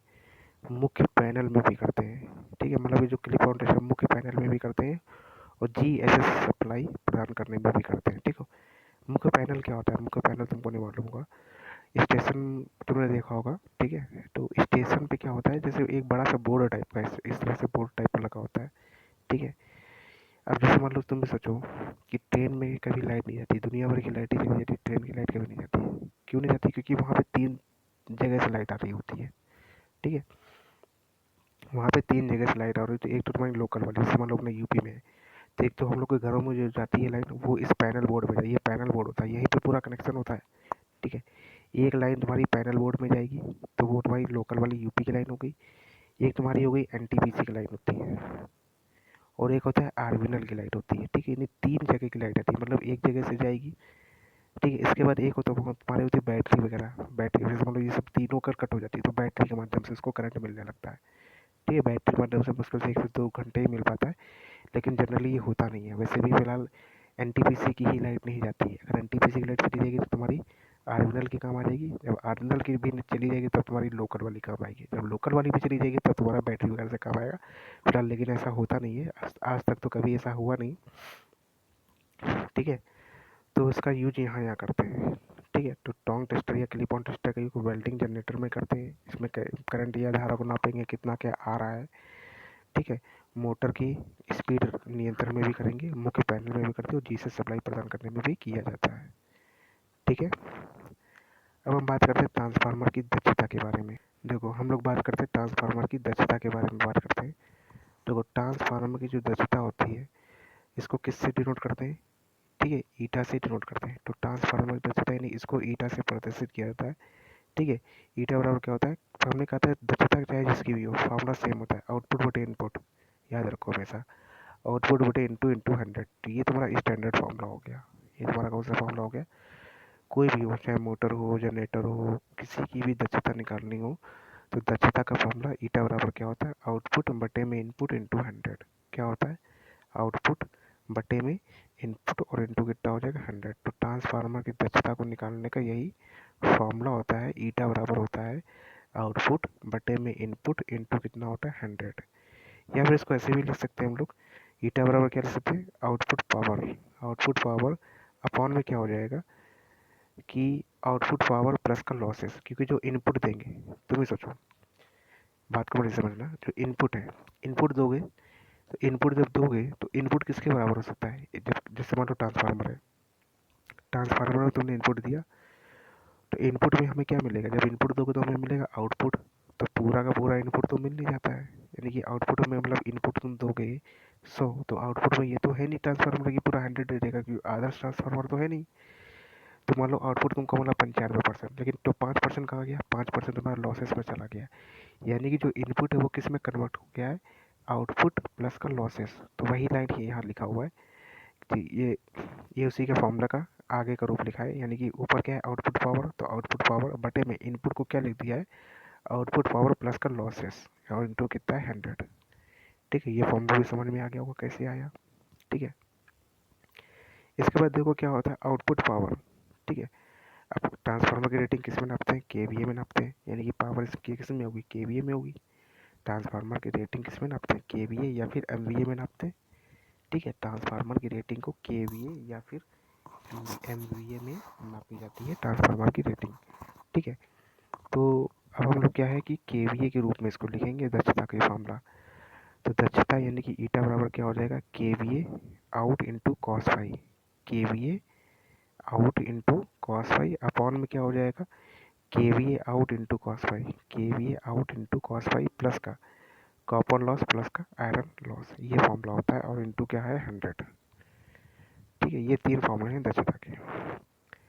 अब देखो ट्रांसफार्मर की रेटिंग लिखा हुआ है यहाँ पे कि ट्रांसफार्मर की जो रेटिंग है किस में नापी जाती है? केवीए या फिर एमवीए में नापी जाती है। ठीक है, ट्रांसफार्मर की रेटिंग, एक ट्रांसफार्मर को किस में नापा जाता है? ट्रांसफार्मर को हम लोग केवीए या फिर एमवीए में नापा जाता है। ठीक है, ट्रांसफार्मर को हम लोग केवीए या फिर एमवीए में नापा जाता है। ठीक है, अब जैसे ट्रांसफार्मर की पूर्ण दिन की नहीं पूरे दिन की दक्षता निकालनी है ट्रांसफार्मर की, हमको क्या करना है कि ट्रांसफार्मर की पूरे दिन की दक्षता निकालनी है। ठीक है, तो ट्रांसफार्मर की पूर्ण दिन की दक्षता, ट्रांसफार्मर की पूर्ण दिन की दक्षता हमको निकालनी है। तो ट्रांसफार्मर की पूर्ण दिन की दक्षता तो क्या होगा? पर ट्रांसफार्मर की पूर्ण दिन की दक्षता यानी कि विद्युत वितरण प्रणाली में प्रयोग किए गए ट्रांसफार्मर की 24 घंटे की औसत दक्षता पूर्ण दिन दक्षता कहलाती है। ठीक है, तो विद्युत वितरण प्रणाली में प्रयोग किए गए ट्रांसफार्मर की 24 घंटे की औसत दक्षता पूर्ण दिन की दक्षता कहलाती है। ठीक है, तो ट्रांसफार्मर की पूर्ण दिन की दक्षता यानी कि विद्युत वितरण प्रणाली में प्रयोग किए गए ट्रांसफार्मर की 24 घंटे की औसत दक्षता, 24 घंटे की औसत दक्षता ही तुम्हारी क्या कहलाती है? पूर्ण दिन की दक्षता कहलाती है। तो ईटा बराबर क्या हो जाएगा, K W H out upon में K W H in into कितना हो जाएगा 100, क्योंकि दक्षता क्या होती है, आउटपुट बटे में इंटू 100 क्या होता है, दक्षता बराबर क्या होता है, आउटपुट बटे में इनपुट इंटू क्या होता है 100 होता है। तो वही चीज़ तो यहाँ लिखा हुआ है, आउटपुट बटे में इनपुट और इंटू कितना हो जाएगा 100। तो ये क्या हो जाएगा, K W H kilo watt hour output बटे में K W H kilo watt hour input into कितना हो जाएगा 100 हो जाएगा। तो ये क्या हो गया, ट्रांसफार्मर की पूर्ण दिन की दक्षता का फॉर्मूला हो गया। क्या हो गया, ट्रांसफार्मर की पूर्ण दिन की दक्षता का फॉर्मूला हो गया। ईटा बराबर हो गया के डब्ल्यू एच आउट अपॉन में K W H in into कितना हो जाएगा 100। ट्रांसफार्मर की पूर्ण दिन की दक्षता का फॉर्मूला हो गया। ठीक है। अब जैसे कि मान लो कि लिख रहा है कि शून्य लोड पर ट्रांसफार्मर का कार्य। ठीक है, शून्य लोड पर ट्रांसफार्मर का कार्य। अगर ट्रांसफार्मर में कोई लोड ना दे, अगर हम ट्रांसफार्मर में कोई लोड ना दे तब हमारा ट्रांसफार्मर किस तरह से काम करेगा उसके बारे में जानकारी देना चाह रहा है। ठीक है, तो शून्य लोड पर ट्रांसफार्मर का क्या कार्य होता है। ठीक है ना, शून्य लोड पर ट्रांसफार्मर का क्या कार्य होगा ये तुम्हें बताना है इसमें। ठीक है, तो देखो यह लोड रहित अवस्था में कार्य करेगा, यानी कि शून्य लोड मतलब लोड रहित। अगर ट्रांसफार्मर जो है लोड रहित अवस्था में कार्य करेगा मतलब लोड शून्य है, तो सेकेंडरी वाइंडिंग को क्या करेंगे हम लोग, ओपन रखा जाता है। तुम ही सोचो, लोड बिना लोड के काम कराना है, और लोड किस में लगाते हैं हम लोग, प्राइमरी में लगाते हैं सेकेंडरी में। लोड को हम लोग लगाते हैं सेकेंडरी में। ठीक है, लोड को किस में लगाते हैं हम लोग, लोड को हम लोग सेकेंडरी में लगाते हैं। तो जब सेकेंडरी में लोड लगाते हैं और हमें लोड रखना है शून्य, इसका मतलब सेकेंडरी वाइंडिंग को क्या रखेंगे, ओपन रखेंगे, वहाँ पर लोड लगाएंगे नहीं। जब लोड नहीं लगाएंगे इसका मतलब हमारा क्या होगा, सेकेंडरी वाइंडिंग क्या होगी हमारी, ओपन होगी। तो यह लोड रहित अवस्था में कार्य करेगा। ठीक है, तो अगर शून्य लोड पर ट्रांसफार्मर को चलाएंगे तो क्या होगा, ये लोड रहित अवस्था में काम करेगा। लोड रहित और लोड सहित अभी तुमको समझाया था, यानी कि बिना लोड के अगर काम कराना है। ठीक है, तो यह बिना लोड अवस्था में कार्य करेगा, मतलब लोड शून्य है। तो सेकेंडरी वाइंडिंग को क्या रखना पड़ेगा, ओपन रखना पड़ेगा। क्यों, क्योंकि हमें लोड लगाना ही नहीं है, और लोड किस में लगाते हैं, हमेशा सेकेंडरी वाइंडिंग में लगाते हैं। लोड को हमेशा कहाँ लगाते हैं, लोड को हम लोग हमेशा लगाते हैं सेकेंडरी वाइंडिंग में। तो सेकेंडरी वाइंडिंग को ओपन रखा जाता है। क्या किया जाता है, सेकेंडरी वाइंडिंग को ओपन रखा जाता है। ये विधि ओपन सर्किट परीक्षण विधि कहलाती है। ये जो विधि होती है कौन सी विधि कहलाती है, ये ओपन सर्किट परीक्षण विधि कहलाती है। ठीक है, यानी सेकेंडरी वाइंडिंग को ओपन रख रहे हैं तो ठीक है। और ओपन सर्किट परीक्षण में भी यही चीज़ था कि सेकेंडरी वाइंडिंग को क्या रखते थे, ओपन रखते थे। ठीक है, इस विधि द्वारा लोहा हानि ज्ञात की जाती है। ठीक है, इस विधि द्वारा कौन सी लॉस ज्ञात किया जाता है, आयरन लॉस यानी कि लोहा हानि ज्ञात की जाती है। इसमें 2 से 5% तक की इनपुट सप्लाई दी जाती है। इसमें क्या होता है, 2 से 5% तक की इनपुट सप्लाई दी जाती है। तुम यही सोच रहे हो कि यार क्या यार ये पढ़ा दिया इसने, समझ में नहीं आया, क्या बड़बड़ा के चला गया। ठीक है, तो कुछ भी समझने की ज़रूरत भी नहीं है इसमें। ठीक है, क्योंकि हमें खुद नहीं समझ में आया क्या पढ़ा रहे हैं हम। चलो जरा सुनो, तो कभी कभी लगता होगा ना क्या यार ये सब क्या चीज़ें पढ़े डालना है, कुछ सब पढ़ने नहीं पड़ता हमारे तो। ठीक है, धीरे धीरे सब पढ़ने लगेगा। तो वो क्या कहना चाह रहा है, वो कह रहा है कि अगर हम शून्य लोड पर ट्रांसफार्मर को कार्य कराएं, अगर हम शून्य लोड पर ट्रांसफार्मर को काम कराएं तो क्या होगा, ये बोलना चाह रहा है। तो कह रहा है कि अगर लोड रहित अवस्था में कार्य कराएंगे ट्रांसफार्मर को, तो मतलब कि लोड को अगर हम शून्य रखेंगे, तो लोड को शून्य रखने का मतलब क्या है, सेकेंडरी वाइंडिंग में कोई लोड देना नहीं है, क्योंकि लोड हमेशा देते हैं सेकेंडरी वाइंडिंग में। यानी कि सेकेंडरी वाइंडिंग में कोई लोड हमको नहीं देना है, मतलब कि बिना लोड के चलाना है ट्रांसफार्मर। तो इसका मतलब सेकेंडरी वाइंडिंग को रखेंगे ओपन। सेकेंडरी वाइंडिंग को क्या रखना पड़ेगा, सेकेंडरी वाइंडिंग को हमें ओपन रखना पड़ेगा। ठीक है, सेकेंडरी वाइंडिंग को क्या रखना पड़ेगा हमको, सेकेंडरी वाइंडिंग को हमको ओपन रखना पड़ेगा। सेकेंडरी वाइंडिंग को ओपन रखना पड़ेगा, तो यही हमारा कौन सा टेस्ट था, ओपन सर्किट परीक्षण भी था। ओपन सर्किट परीक्षण विधि यानी कि ट्रांसफार्मर को लॉसेस ज्ञात करने की 3 विधियाँ थी, ओपन सर्किट, शॉर्ट सर्किट और क्या था, बैक टू बैक परीक्षण। ठीक है, तो ये जो तरीका इसमें जो बिना लोड के ट्रांसफार्मर चला रहे हैं, इसका मतलब हमारा ओपन सर्किट परीक्षण भी यही था। ओपन सर्किट परीक्षण में भी क्या करते थे, लोड मतलब कि सेकेंडरी वाइंडिंग को ओपन रखते थे, यानी कि बिना लोड के रखते थे। तो ये विधि ओपन सर्किट परीक्षण विधि कहलाती है। और ये जो विधि, इस विधि में क्या करते हैं, इस विधि से क्या करके तो लोहा हानि को ज्ञात किया जाता है। ठीक है, तो ओपन सर्किट परीक्षण विधि है, पूरी चीज़ तो पुरानी लिखी है। ओपन सर्किट परीक्षण विधि से क्या ज्ञात करते हैं, आयरन लॉस ज्ञात करते हैं। तो इस विधि से भी क्या करेंगे, आयरन लॉस ज्ञात करेंगे। यानी कि अगर शून्य लोड पर ट्रांसफार्मर को कार्य कराओगे तो उससे हम लोग क्या ज्ञात कर सकते हैं, लोहा हानि ज्ञात किया जा सकता है। ठीक है, यानी कि अब हम ये जो ट्रांसफार्मर इसमें सप्लाई कितनी देते हैं, इसमें 2 से 5% इनपुट सप्लाई प्रदान की जाती है। कितनी प्रदान की जाती है, 2 से 5% तक की इनपुट सप्लाई प्रदान की जाती है। ठीक है ना।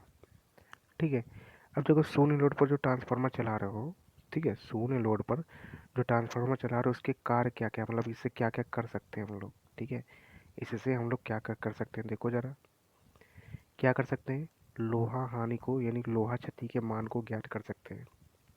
क्या कर सकते हैं हम लोग, लोहा क्षति के मान को भी ज्ञात कर सकते हैं, लोहा क्षति के मान को ज्ञात कर सकते हैं। दूसरा क्या है, क्रोड यानी कि कोर में चुंबकीय क्षेत्र पैदा कर सकते हैं। क्या कर सकते हैं, क्रोड यानी कि कोर में, कोर यानी कि क्रोड, क्रोड यानी कोर में हम लोग क्या कर सकते हैं, चुंबकीय क्षेत्र पैदा कर सकते हैं। ठीक है, अब देखो ये तो अभी अभी हमने क्या किया, शून्य लोड पर ट्रांसफार्मर को चलाया। हमने क्या किया था अभी, शून्य लोड पर ट्रांसफार्मर को चलाया। अब हम क्या करने जा रहे हैं, उसका उल्टा, अब हम करने जा रहे हैं कि पूर्ण लोड पर यानी कि फुल लोड पर ट्रांसफार्मर को चलाने जा रहे हैं। क्या करने जा रहे हैं, फुल लोड पर ट्रांसफार्मर को चलाने जा रहे हैं। तो पूर्ण लोड यानी कि फुल लोड पर ट्रांसफार्मर को अगर कार्य कराएंगे तो क्या होगा। ठीक है, यानी कि फुल लोड पर ट्रांसफार्मर को कार्य कराने जा रहे हैं। तो देखो ज़रा, इसमें सेकेंडरी वाइंडिंग में लोड को संयोजित किया जाता है। क्या किया जाता है, सेकेंडरी वाइंडिंग में किसको संयोजित किया जाता है, लोड को संयोजित किया जाता है। ठीक है, तो इसमें क्या है, इसमें सेकेंडरी वाइंडिंग में लोड को संयोजित किया जाता है। इसके कारण सेकेंडरी वाइंडिंग में धारा का प्रवाह होगा। इसके कारण क्या होगा, सेकेंडरी वाइंडिंग में क्या होगा, धारा का प्रवाह होगा, जिससे सेकेंडरी वाइंडिंग में चुंबकीय क्षेत्र उत्पन्न होगा। जिससे क्या होगा, सेकेंडरी वाइंडिंग में चुंबकीय क्षेत्र उत्पन्न होगा। सेकेंडरी वाइंडिंग का चुंबकीय क्षेत्र प्राथमिक वाइंडिंग के चुंबकीय क्षेत्र का विरोध करेगा, जिसके कारण परिणामी चुंबकीय क्षेत्र का मान घटने लगेगा। आगे समझ में,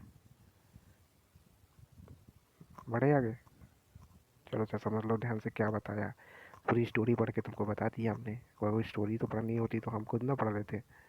देखो इसमें कुछ चीज़ समझने लायक ही नहीं है। ठीक है, ये सारी चीज़ें तुमको मालूम है, सारी चीज़ें जितने भी पॉइंट लिखे हैं ना, हर पॉइंट के बारे में तुमको जानकारी है। बस उसको ध्यान से पढ़ो। देखो क्या बोल रहा है, सबसे पहली बात तो हम करने क्या जा रहे हैं, हम क्या करने जा रहे हैं, हम करने जा रहे हैं ट्रांसफार्मर को चलाने जा रहे हैं किस पे, फुल लोड पर। किस पे चलाने जा रहे हैं, ट्रांसफार्मर को चलाने जा रहे हैं हम लोग, फुल लोड पर ट्रांसफार्मर को चलाने जा रहे हैं। अब लोड का जो काम होता है, लोड का काम ट्रांसफार्मर में कहाँ होता है, प्राइमरी वाइंडिंग में होता है कि सेकेंडरी वाइंडिंग में। तो लोड को हमेशा हम लोग कहाँ जोड़ते हैं, सेकेंडरी वाइंडिंग में लोड को जोड़ते हैं। ठीक है, लोड को हमेशा हम लोग कहाँ जोड़ते हैं, लोड को हमेशा हम लोग जोड़ते हैं कहाँ, सेकेंडरी वाइंडिंग में लोड को जोड़ते हैं।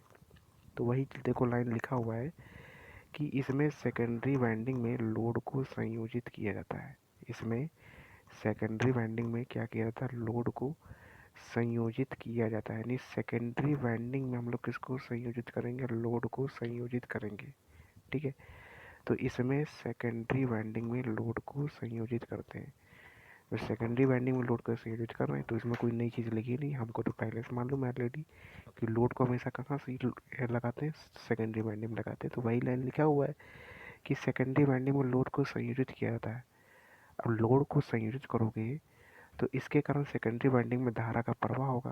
बेसिकली बात है यार, लोड को लगाओगे तो धारा तो निकलेगी ना, क्योंकि वोल्टेज यानी कि ट्रांसफार्मर होगा वो स्टेप अप होगा या फिर स्टेप डाउन होगा, तो वोल्टेज भी होगा धारा भी होगा। तो वही चीज़ कह रहा है, जब हम लोड को संयोजित सेकेंडरी वाइंडिंग में लोड का संयोजित करते हैं, जब लोड को संयोजित करोगे, लोड में मान लो जैसे कूलर पंखा कुछ भी चलाओगे तो उसमें क्या निकलेगी, धारा निकलना स्टार्ट हो जाएगी। तो सेकेंडरी वाइंडिंग में धारा का प्रवाह होगा, इसके कारण सेकेंडरी वाइंडिंग में धारा का प्रवाह होगा। अब धारा तो तुम ही सोचो, धारा अगर किसी तार में से धारा बह रही है तो दो चीज़ें होंगी, यहाँ पे चुंबकीय बल रेखाएं भी निकलेंगी और क्या होगा, हीट भी उत्पन्न होगी। तो वही चीज़ यहाँ पे लिखा हुआ है कि धारा का प्रवाह होगा, जिसके कारण सेकेंडरी वाइंडिंग में चुंबकीय क्षेत्र उत्पन्न होगा। ये चुंबकीय बल रेखाएं निकलेंगी, तो ये तो तुमको पहले से पता है, चुंबकीय क्षेत्र उत्पन्न होगा।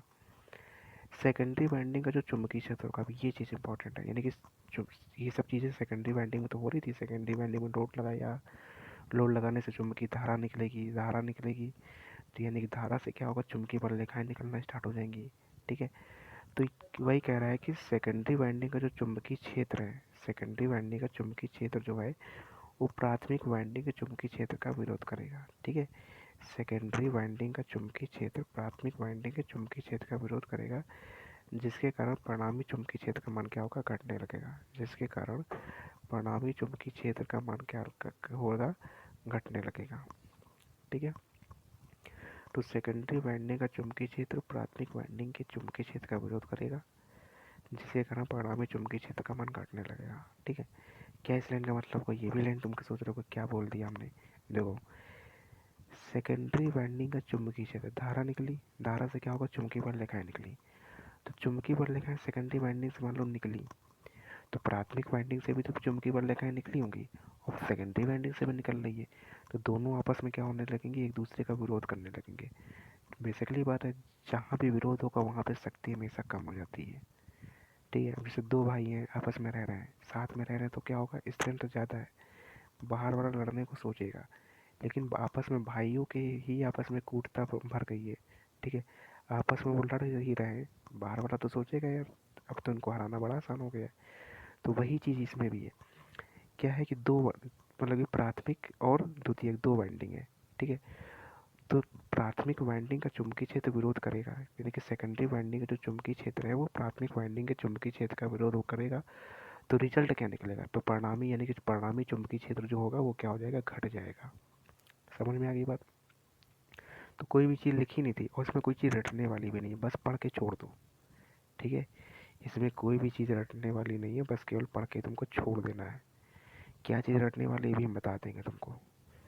अब देखो, इतना सब होने के बाद क्या होगा, ठीक है, जब ये मान घट मतलब कि चुंबकीय क्षेत्र का मान घट जाएगा, इससे क्या होगा, जो प्राथमिक वाइंडिंग है यानी कि जो प्राइमरी की वाइंडिंग है, प्राइमरी की वाइंडिंग में विद्युत वाहक बल का मान क्या हो जाएगा, घट जाएगा, क्योंकि चुंबकीय क्षेत्र का मान घट जाएगा तो विद्युत वाहक बल का मान भी क्या हो जाएगा, घट जाएगा। अतः अतः प्राइमरी वाइंडिंग में धारा का मान बढ़ जाएगा। तो तुमको पता ही है, जहाँ ट्रांसफार्मर में क्या होता है, तुमने पढ़ा था स्टेप अप ट्रांसफार्मर क्या होता है, स्टेप अप ट्रांसफार्मर जो होता है वोल्टेज को स्टेप अप करता है और करंट को स्टेप डाउन करता है, यानी वोल्टेज और करंट का उल्टा रेशियो होता है ट्रांसफार्मर में। तो वही चीज़ तो यहाँ भी लिखा है, कुछ भी स्पेशल पॉइंट नहीं लिखा हुआ है।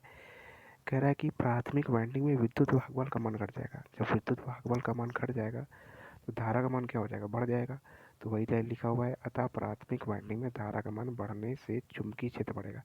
अब देखो, धारा का मान बढ़ेगा, जब तुम्हें पता है किसी तार में धारा जाती है तो चुंबकीय बल रेखा निकलेगी, जब धारा का मान घटेगा जब धारा का मान बढ़ जाएगा तो फिर से क्या होगा, चुंबकीय क्षेत्र का मान बढ़ने लगेगा।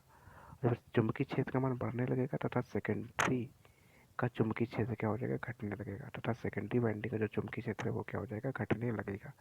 ठीक है, ये सब चीज़ें एक दूसरे से रिलेटेड है, कुछ भी स्पेशल पॉइंट नहीं लिखा है, बस ये तुमको बस पढ़ना है और क्या बोल रहा है बस समझना है, बस रटना कुछ नहीं इसमें। ठीक है, कोई भी चीज़ रटने वाली नहीं, बस दिमाग में चीज़ें बैठाने की, एक दूसरे से कैसे चीज़ें जुड़ी हुई हैं, एक दूसरे से चीज़ें कैसे जुड़ी मतलब कि जुड़ी हुई हैं, बस यही याद रखना है। बाकी क्वेश्चन के आंसर तो अपने ऑटोमेटिक निकल आएंगे। ठीक है, अब देखो निष्कर्ष क्या निकला है, मतलब कि हमने ट्रांसफार्मर को पहले शून्य लोड पर चलाया, ट्रांसफार्मर को पहले हमने क्या किया, शून्य लोड पर चलाया, नो लोड पर। इसके बाद ट्रांसफार्मर को क्या किया, हमने लोड पर चलाया। इसके बाद हमने क्या किया, ट्रांसफार्मर को किस पे चलाया, लोड पे चलाया। पहले हमने क्या किया, ट्रांसफार्मर को शून्य लोड पर चलाया। इसके बाद क्या किया, ट्रांसफार्मर को हमने लोड पर चलाया। ठीक है, अब देखो बात करते हैं, हम लोग निष्कर्ष की बात करते हैं। निष्कर्ष ऑलरेडी निकला, क्या ऑल ओवर हमारा निष्कर्ष क्या निकला, तो देखो, शून्य लोड से पूर्ण लोड, शून्य लोड से पूर्ण लोड तक चुंबकीय फ्लक्स का मान लगभग क्या रहता है, नियत रहता है। ये हमारा निष्कर्ष है कि शून्य मतलब कि नो लोड पर जब चलाया, नो लोड पर जब ट्रांसफार्मर को चलाया और फुल लोड पर जब ट्रांसफार्मर को चलाया, तो हमारा निष्कर्ष क्या निकला कि शून्य लोड से पूर्ण लोड तक चुंबकीय फ्लक्स जो रहता है वो हमारा लगभग क्या रहता है, नियत रहता है। यानी चुंबकीय बल रेखाएं जो निकलती हैं वो लगभग नियत रूप से ही निकलती हैं। ठीक है, तो ये बस निष्कर्ष नहीं था, ये पॉइंट तुमको याद रखना है बिल्कुल, डायरेक्ट पेपर में पूछता है ये पॉइंट। ठीक है, कि शून्य लोड से पूर्ण लोड तक चुंबकीय फ्लक्स का मान कैसा रहता है, तो शून्य लोड से पूर्ण लोड तक चुंबकीय फ्लक्स का जो मान होता है, शून्य लोड से पूर्ण लोड तक चुंबकीय फ्लक्स का जो मान होता है वो लगभग क्या रहता है, हमारा नियत रहता है। क्या रहता है, नियत रहता है। अब देखो वोल्टेज रेगुलेशन का फॉर्मूला तो पढ़ते चले आ रहे हो, ठीक है। वोल्टेज रेगुलेशन का फॉर्मूला तो जाने कब से पढ़ते चले आ रहे हो, बताने की इसको तो ज़रूरत ही नहीं है, ठीक है। वोल्टेज रेगुलेशन क्या होता है, वी एन एल माइनस का वी एफ एल अपॉन में वी एफ एल इंटू 100, ठीक है। वी एन एल क्या होता है, नो लोड पर वोल्टेज, फुल लोड पर वोल्टेज अपॉन में फुल लोड पर वोल्टेज। हमने कहा था ये लास्ट वाला याद रखना, जो लास्ट होता है वही अपॉन में होता है, जो लास्ट में होता है वही हमारा क्या होता है, बटे में होता है। ये चीज़ याद रखना, बहुत सारे ऑप्शन तो ऐसे ही कट हो जाते हैं, ठीक है। तो देखो जो ये तुम्हारा फॉर्मूला लिखा है इसी की डिफिनेशन नीचे लिखी हुई है कि नो लोड तथा फुल लोड, नो लोड तथा फुल लोड के वोल्टेज में अंतर। तो देखो ये वोल्टेज का अंतर ही तो है, नो लोड और फुल लोड का। तो वही लाइन लिखा हुआ है कि नो लोड तथा फुल लोड के वोल्टेज में अंतर का फुल लोड वोल्टेज के साथ अनुपात अपॉन में क्या, फुल लोड। तो ये क्या हो गया, अनुपात हो गया, ठीक है। जैसे 4/5, तो ये अनुपात ही तो है, 4/5, चाहे 4:5 बोलो, बात तो एक ही है, ठीक है।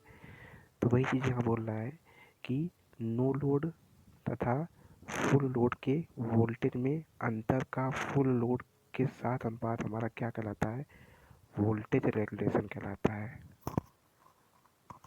ठीक है। क्या कहलाता है, हमारा वोल्टेज रेगुलेशन कहलाता है, ठीक है। चलो ये चीज़ क्लियर हो गई, वोल्टेज रेगुलेशन। अब हम बात करते हैं ट्रांसफार्मर को समांतर क्रम में चलाने की बात करते हैं। क्या करते हैं, ट्रांसफार्मर को समांतर क्रम में परिचालन की बात करते हैं, यानी कि समांतर क्रम में ट्रांसफार्मर को चलाते हैं। जैसे कि मान लो ट्रांसफार्मर समांतर क्रम, देखो समांतर क्रम में चीज़ों को क्यों चलाते हैं, जब हमारा एक चीज़ जो है पूरी चीज़ को कंट्रोल नहीं कर पाता। जैसे मान लो एक ट्रांसफार्मर है, किसी मोहल्ले में लगा हुआ है, मोहल्ले में लोड हो गया ज़्यादा, मोहल्ले में लोड ज़्यादा हो गया, तो एक ट्रांसफार्मर लोड को नहीं घसीट पा रहा है, तो उसके पैरेलल में हम लोग क्या लगा देते हैं, एक दूसरा ट्रांसफार्मर लगा देते हैं पैरेलल में, ताकि हमारा लोड जो है वो क्या हो जाए, सह सके, ठीक है। ट्रांसफार्मर को समांतर क्रम में परिचालन करने की, ठीक है। तो ट्रांसफार्मर को समांतर क्रम में चलाना, ठीक है, क्यों चलाते हैं, क्यों आवश्यकता होती है, ठीक है। ट्रांसफार्मर को समांतर क्रम में चलाने की आवश्यकता क्यों पड़ती है, तो अभी तुमको बताया, लोड अधिक होने के कारण ये कंडीशन आ जाती है। जब लोड अधिक होता है तो हम लोग समांतर क्रम में ट्रांसफार्मर को चलाते हैं। या फिर अगर हमें ट्रांसफार्मर की मरम्मत करनी है, ठीक है, ऐसे ट्रांसफार्मर की मरम्मत करनी है, जैसे कि हमारे यहाँ टीएसएस है, ठीक है, तो वहाँ पे 2 ट्रांसफार्मर बहुत बड़े बड़े लगे, तो अब रेलवे की लाइन को तो कट नहीं कर सकते। जैसे मान लो एक ट्रांसफार्मर की को मेंटेनेंस करना होता है, अगर एक ट्रांसफार्मर का मेंटेनेंस करना होता है तो उसको हम क्या करते हैं, दूसरे लोड पर डाल देते हैं, तब हम लोग दूसरा ट्रांसफार्मर स्टार्ट कर देते हैं, ठीक है। तो वही चीज़ लिखा हुआ है, ट्रांसफार्मर की मरम्मत करना। ट्रांसफार्मर की मरम्मत भी करोगे तब भी क्या होगा, ट्रांसफार्मर का समांतर क्रम में परिचालन के लिए यूज में लिया जाता है, ठीक है। अगर मान लो कोई ट्रांसफार्मर की मरम्मत करना है तो उसके पैरेलल में एक दूसरा ट्रांसफार्मर चला देंगे, जिससे कि हमारा काम नहीं रुकेगा, तो दूसरा वाला ट्रांसफार्मर उस काम को करने लगेगा और ये पहले वाले ट्रांसफार्मर की हम लोग क्या कर लेंगे, मरम्मत कर लेंगे, जो भी कमी होगी उसको हम लोग पूरा कर लेंगे, ठीक है। अब देखो ट्रांसफार्मर को समांतर क्रम में चलाने की शर्तें होती हैं, बहुत ज़्यादा पूछा जाता है ये क्वेश्चन कि ट्रांसफार्मर को समांतर क्रम में चलाने की क्या क्या शर्तें होती हैं। तो पहला ट्रांसफार्मर और दूसरा ट्रांसफार्मर, दोनों ट्रांसफार्मर की क्या होनी चाहिए, समान वोल्टता अनुपात होना चाहिए, यानी कि दोनों ट्रांसफार्मर समान वोल्टेज के होने चाहिए। जैसे मान लो 11,000 वोल्ट का अगर पहला ट्रांसफार्मर है तो दूसरा ट्रांसफार्मर अगर चलाओगे इसके पैरेलल में, उसको भी 11,000 वोल्ट का ही होना चाहिए, ठीक है। तो क्या होना चाहिए, समान वोल्टेज अनुपात होना चाहिए, समान वोल्टेज अनुपात होना चाहिए। दूसरा क्या है कि फेज क्रम भी समान होना चाहिए, दोनों ट्रांसफार्मर के जो फेज क्रम है वो भी हमारे क्या होना चाहिए, समान होना चाहिए। जैसे मान लो पहले वाले ट्रांसफार्मर का फेज क्रम है RYB, तो दूसरे वाले का भी क्या होना चाहिए, RYB ही होना चाहिए, ठीक है। अगर मान लो पहले ट्रांसफार्मर का फेज क्रम में BYR है, तो दूसरे वाले का भी फेज क्रम जो है BYR ही होना चाहिए, ठीक है। इसके बाद क्या है कि दोनों ट्रांसफार्मर की प्रति इकाई इम्पीडेंस भी समान होनी चाहिए। ये लाइन बहुत इंपॉर्टेंट है, बहुत ज़्यादा कन्फ्यूजन होता है इस पर, ठीक है। तो रट लो इसको कि दोनों ट्रांसफार्मर का प्रति इकाई इम्पीडेंस भी क्या होना चाहिए, समान होना चाहिए, ठीक है। दोनों ट्रांसफार्मर का प्रति इकाई इम्पीडेंस भी समान होना चाहिए, ठीक है। दोनों ट्रांसफार्मर का क्या होना चाहिए, दोनों ट्रांसफार्मर का प्रति इकाई इम्पीडेंस का मान भी क्या होना चाहिए, हमारा समान होना चाहिए। और इम्पीडेंस तुम जानते हो, इम्पीडेंस बराबर क्या होता है, एक्सएल अपॉन में आर। इम्पीडेंस को क्या बोलते हैं, एक्सएल अपॉन में आर बोलते हैं, ठीक है। इसके बाद क्या होता है कि दोनों ट्रांसफार्मर की ध्रुवता भी क्या होना चाहिए, समान होना चाहिए, ठीक है। दोनों ट्रांसफार्मर की ध्रुवता भी क्या होना चाहिए, तो दोनों ट्रांसफार्मर की हमारी ध्रुवता भी क्या होनी चाहिए, समान होनी चाहिए, ठीक है। तो दोनों ट्रांसफार्मर की ध्रुवता भी क्या होनी चाहिए, समान होनी चाहिए। तो ये 4 पॉइंट है ट्रांसफार्मर को समांतर क्रम में चलाने के लिए, ठीक है। यानी कि ये चारों चीज़ें हमारी होनी चाहिए, कंपलसरी है कि ये चारों चीज़ें जब होंगी तभी हम लोग क्या कर सकते हैं, समांतर क्रम में चला सकते हैं ट्रांसफार्मर को, तभी हम लोग समांतर क्रम में ट्रांसफार्मर को चला सकते हैं, ठीक है। तो ये 4 चीज़ें बड़ी चीज़ें इंपॉर्टेंट है, ठीक है, ट्रांसफार्मर को चलाने के लिए, ठीक। अब जैसे कि दो ट्रांसफार्मर है, एक तुम्हारा 20 केवीए का है तथा दूसरा जो है 15 केवीए का है। दो ट्रांसफार्मर है, एक तुम्हारा है 20 केवीए का तथा दूसरा है 15 केवीए का। तो क्या इसको समांतर क्रम में चला सकते हैं, क्या इसको समांतर क्रम में चला सकते हैं, तो हाँ चला सकते हैं। क्यों चला सकते हैं, क्योंकि समान क्षमता का ट्रांसफार्मर होना चाहिए, ये शर्त नहीं है, क्योंकि ऐसा बोला है या समान क्षमता, इसमें कई कंडीशन है, समान क्षमता, प्रति इकाई इम्पीडेंस समान होनी चाहिए, ये बोला है। ऐसा तो नहीं बोला कि समान क्षमता का होना चाहिए, ऐसा तो कुछ नहीं बोला है ना उसने। समान वोल्टेज का होना चाहिए, बस ये बोला है उसने कि अगर 3 फेज वोल्टेज का पहला ट्रांसफार्मर है तो दूसरा भी ट्रांसफार्मर 3 फेज वोल्टेज वाला ही होना चाहिए, ठीक है। क्षमता उसने नहीं बोली, ठीक है। तो ऐसे क्वेश्चन पूछ सकता है कि मान लो 20 केवीए का एक ट्रांसफार्मर, एक 15 केवीए का, क्या इन दोनों को समांतर क्रम में चलाया जा सकता है, तो हाँ चलाया जा सकता है। इनकी क्षमता तो मैंने देखता है कि कौन सी है, ठीक है। तो हाँ चला सकते, क्योंकि समान क्षमता का ट्रांसफार्मर होना चाहिए, ऐसा कोई शर्त नहीं है, ठीक है ना। तो ये अपना जो है ट्रांसफार्मर का टॉपिक ख़त्म हो गया है। तो अभी तो फिनिश नहीं हुआ है, समझो थ्योरी तो पूरी ख़त्म हो गई है कौटिल्य सर की। अभी एक जगह थ्योरी और लिख के उसको भी पढ़ा देंगे, ठीक है, किसी दिन वीडियो डाल के। बाकी लगभग समझो खत्म है, क्योंकि इसमें भी जो थ्योरी वही चीज़ इसमें भी थ्योरी है, कोई अलग पॉइंट नहीं है।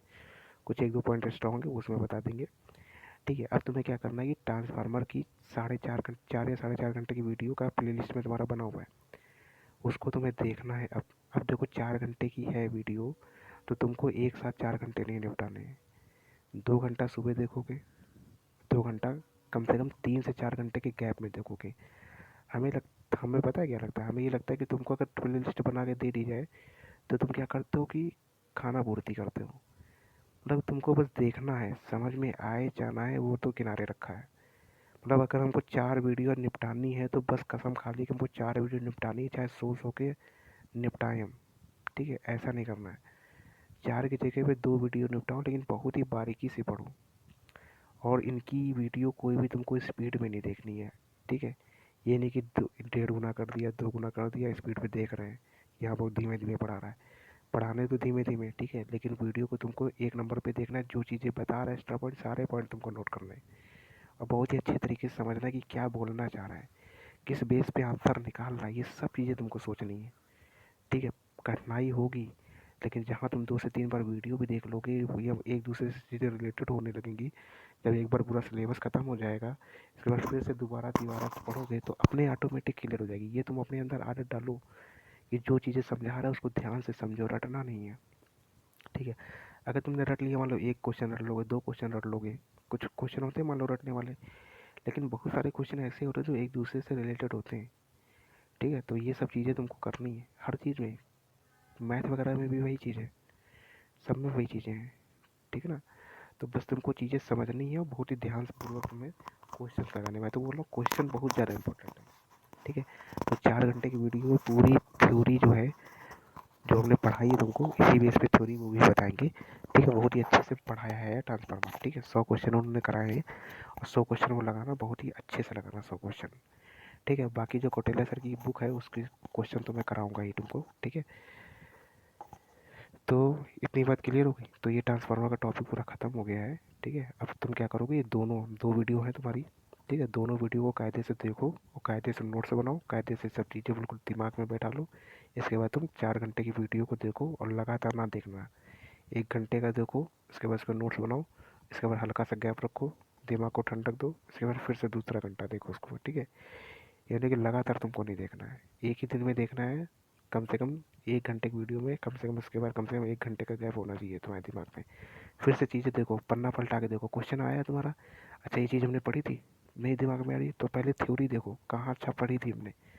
अगर तुम्हें नई चीज़ मिलती है तो उसको उसी, जैसे मान लो कोई हेडिंग है हिस्टैरिसीस हानि है, उसका कोई पॉइंट मिला तो उसको वहीं पर लिख लो ना, ठीक है ना। ऐसे बहुत सारे पॉइंट हैं जो हमने एक्स्ट्रा लिखे हैं और तुमको बताऊंगा भी बाद में, अपना फिर से मैं तुमको नोट्स बताऊंगा कि हाँ ये पॉइंट हमने एक्स्ट्रा लिखे, इसको यहाँ पे लिखो, तो वो चीज़ तुम अपने अंदर करो, ठीक है। बाकी मैं तुमको बाद में बताऊंगा, हाँ देखो ये पॉइंट, ये सब पॉइंट मिले थे, तुमने क्या नोट किए, ठीक है। तो ये जो तरीका मैं बता रहा हूँ इसको बिल्कुल ध्यानपूर्वक देख लो, ये सारे चैप्टरों में तुमको ऐसे तरीके लगाने आईटीआई में, ठीक है। और तुम्हारा कंप्यूटर का सिलेबस अभी अभी इस मंथ में तुम्हारे ले देंगे कंप्यूटर का सिलेबस, कंप्यूटर को भी लेके चलना साथ में अब, ठीक है, क्योंकि अब वैकेंसी जहाँ आएगी तो उसमें इंतज़ार नहीं करना है। अब पहले से तुमको इतनी तैयारी बना कर रखे, जैसे वैकेंसी है उसको पटक के तुरंत हाथ में ले लो, ठीक है। चलो ठीक है, तो फिर इसको यहीं तक रखते हैं, तो बाकी अगर कोई प्रॉब्लम होती तो बताना, ठीक है। चलो बाय।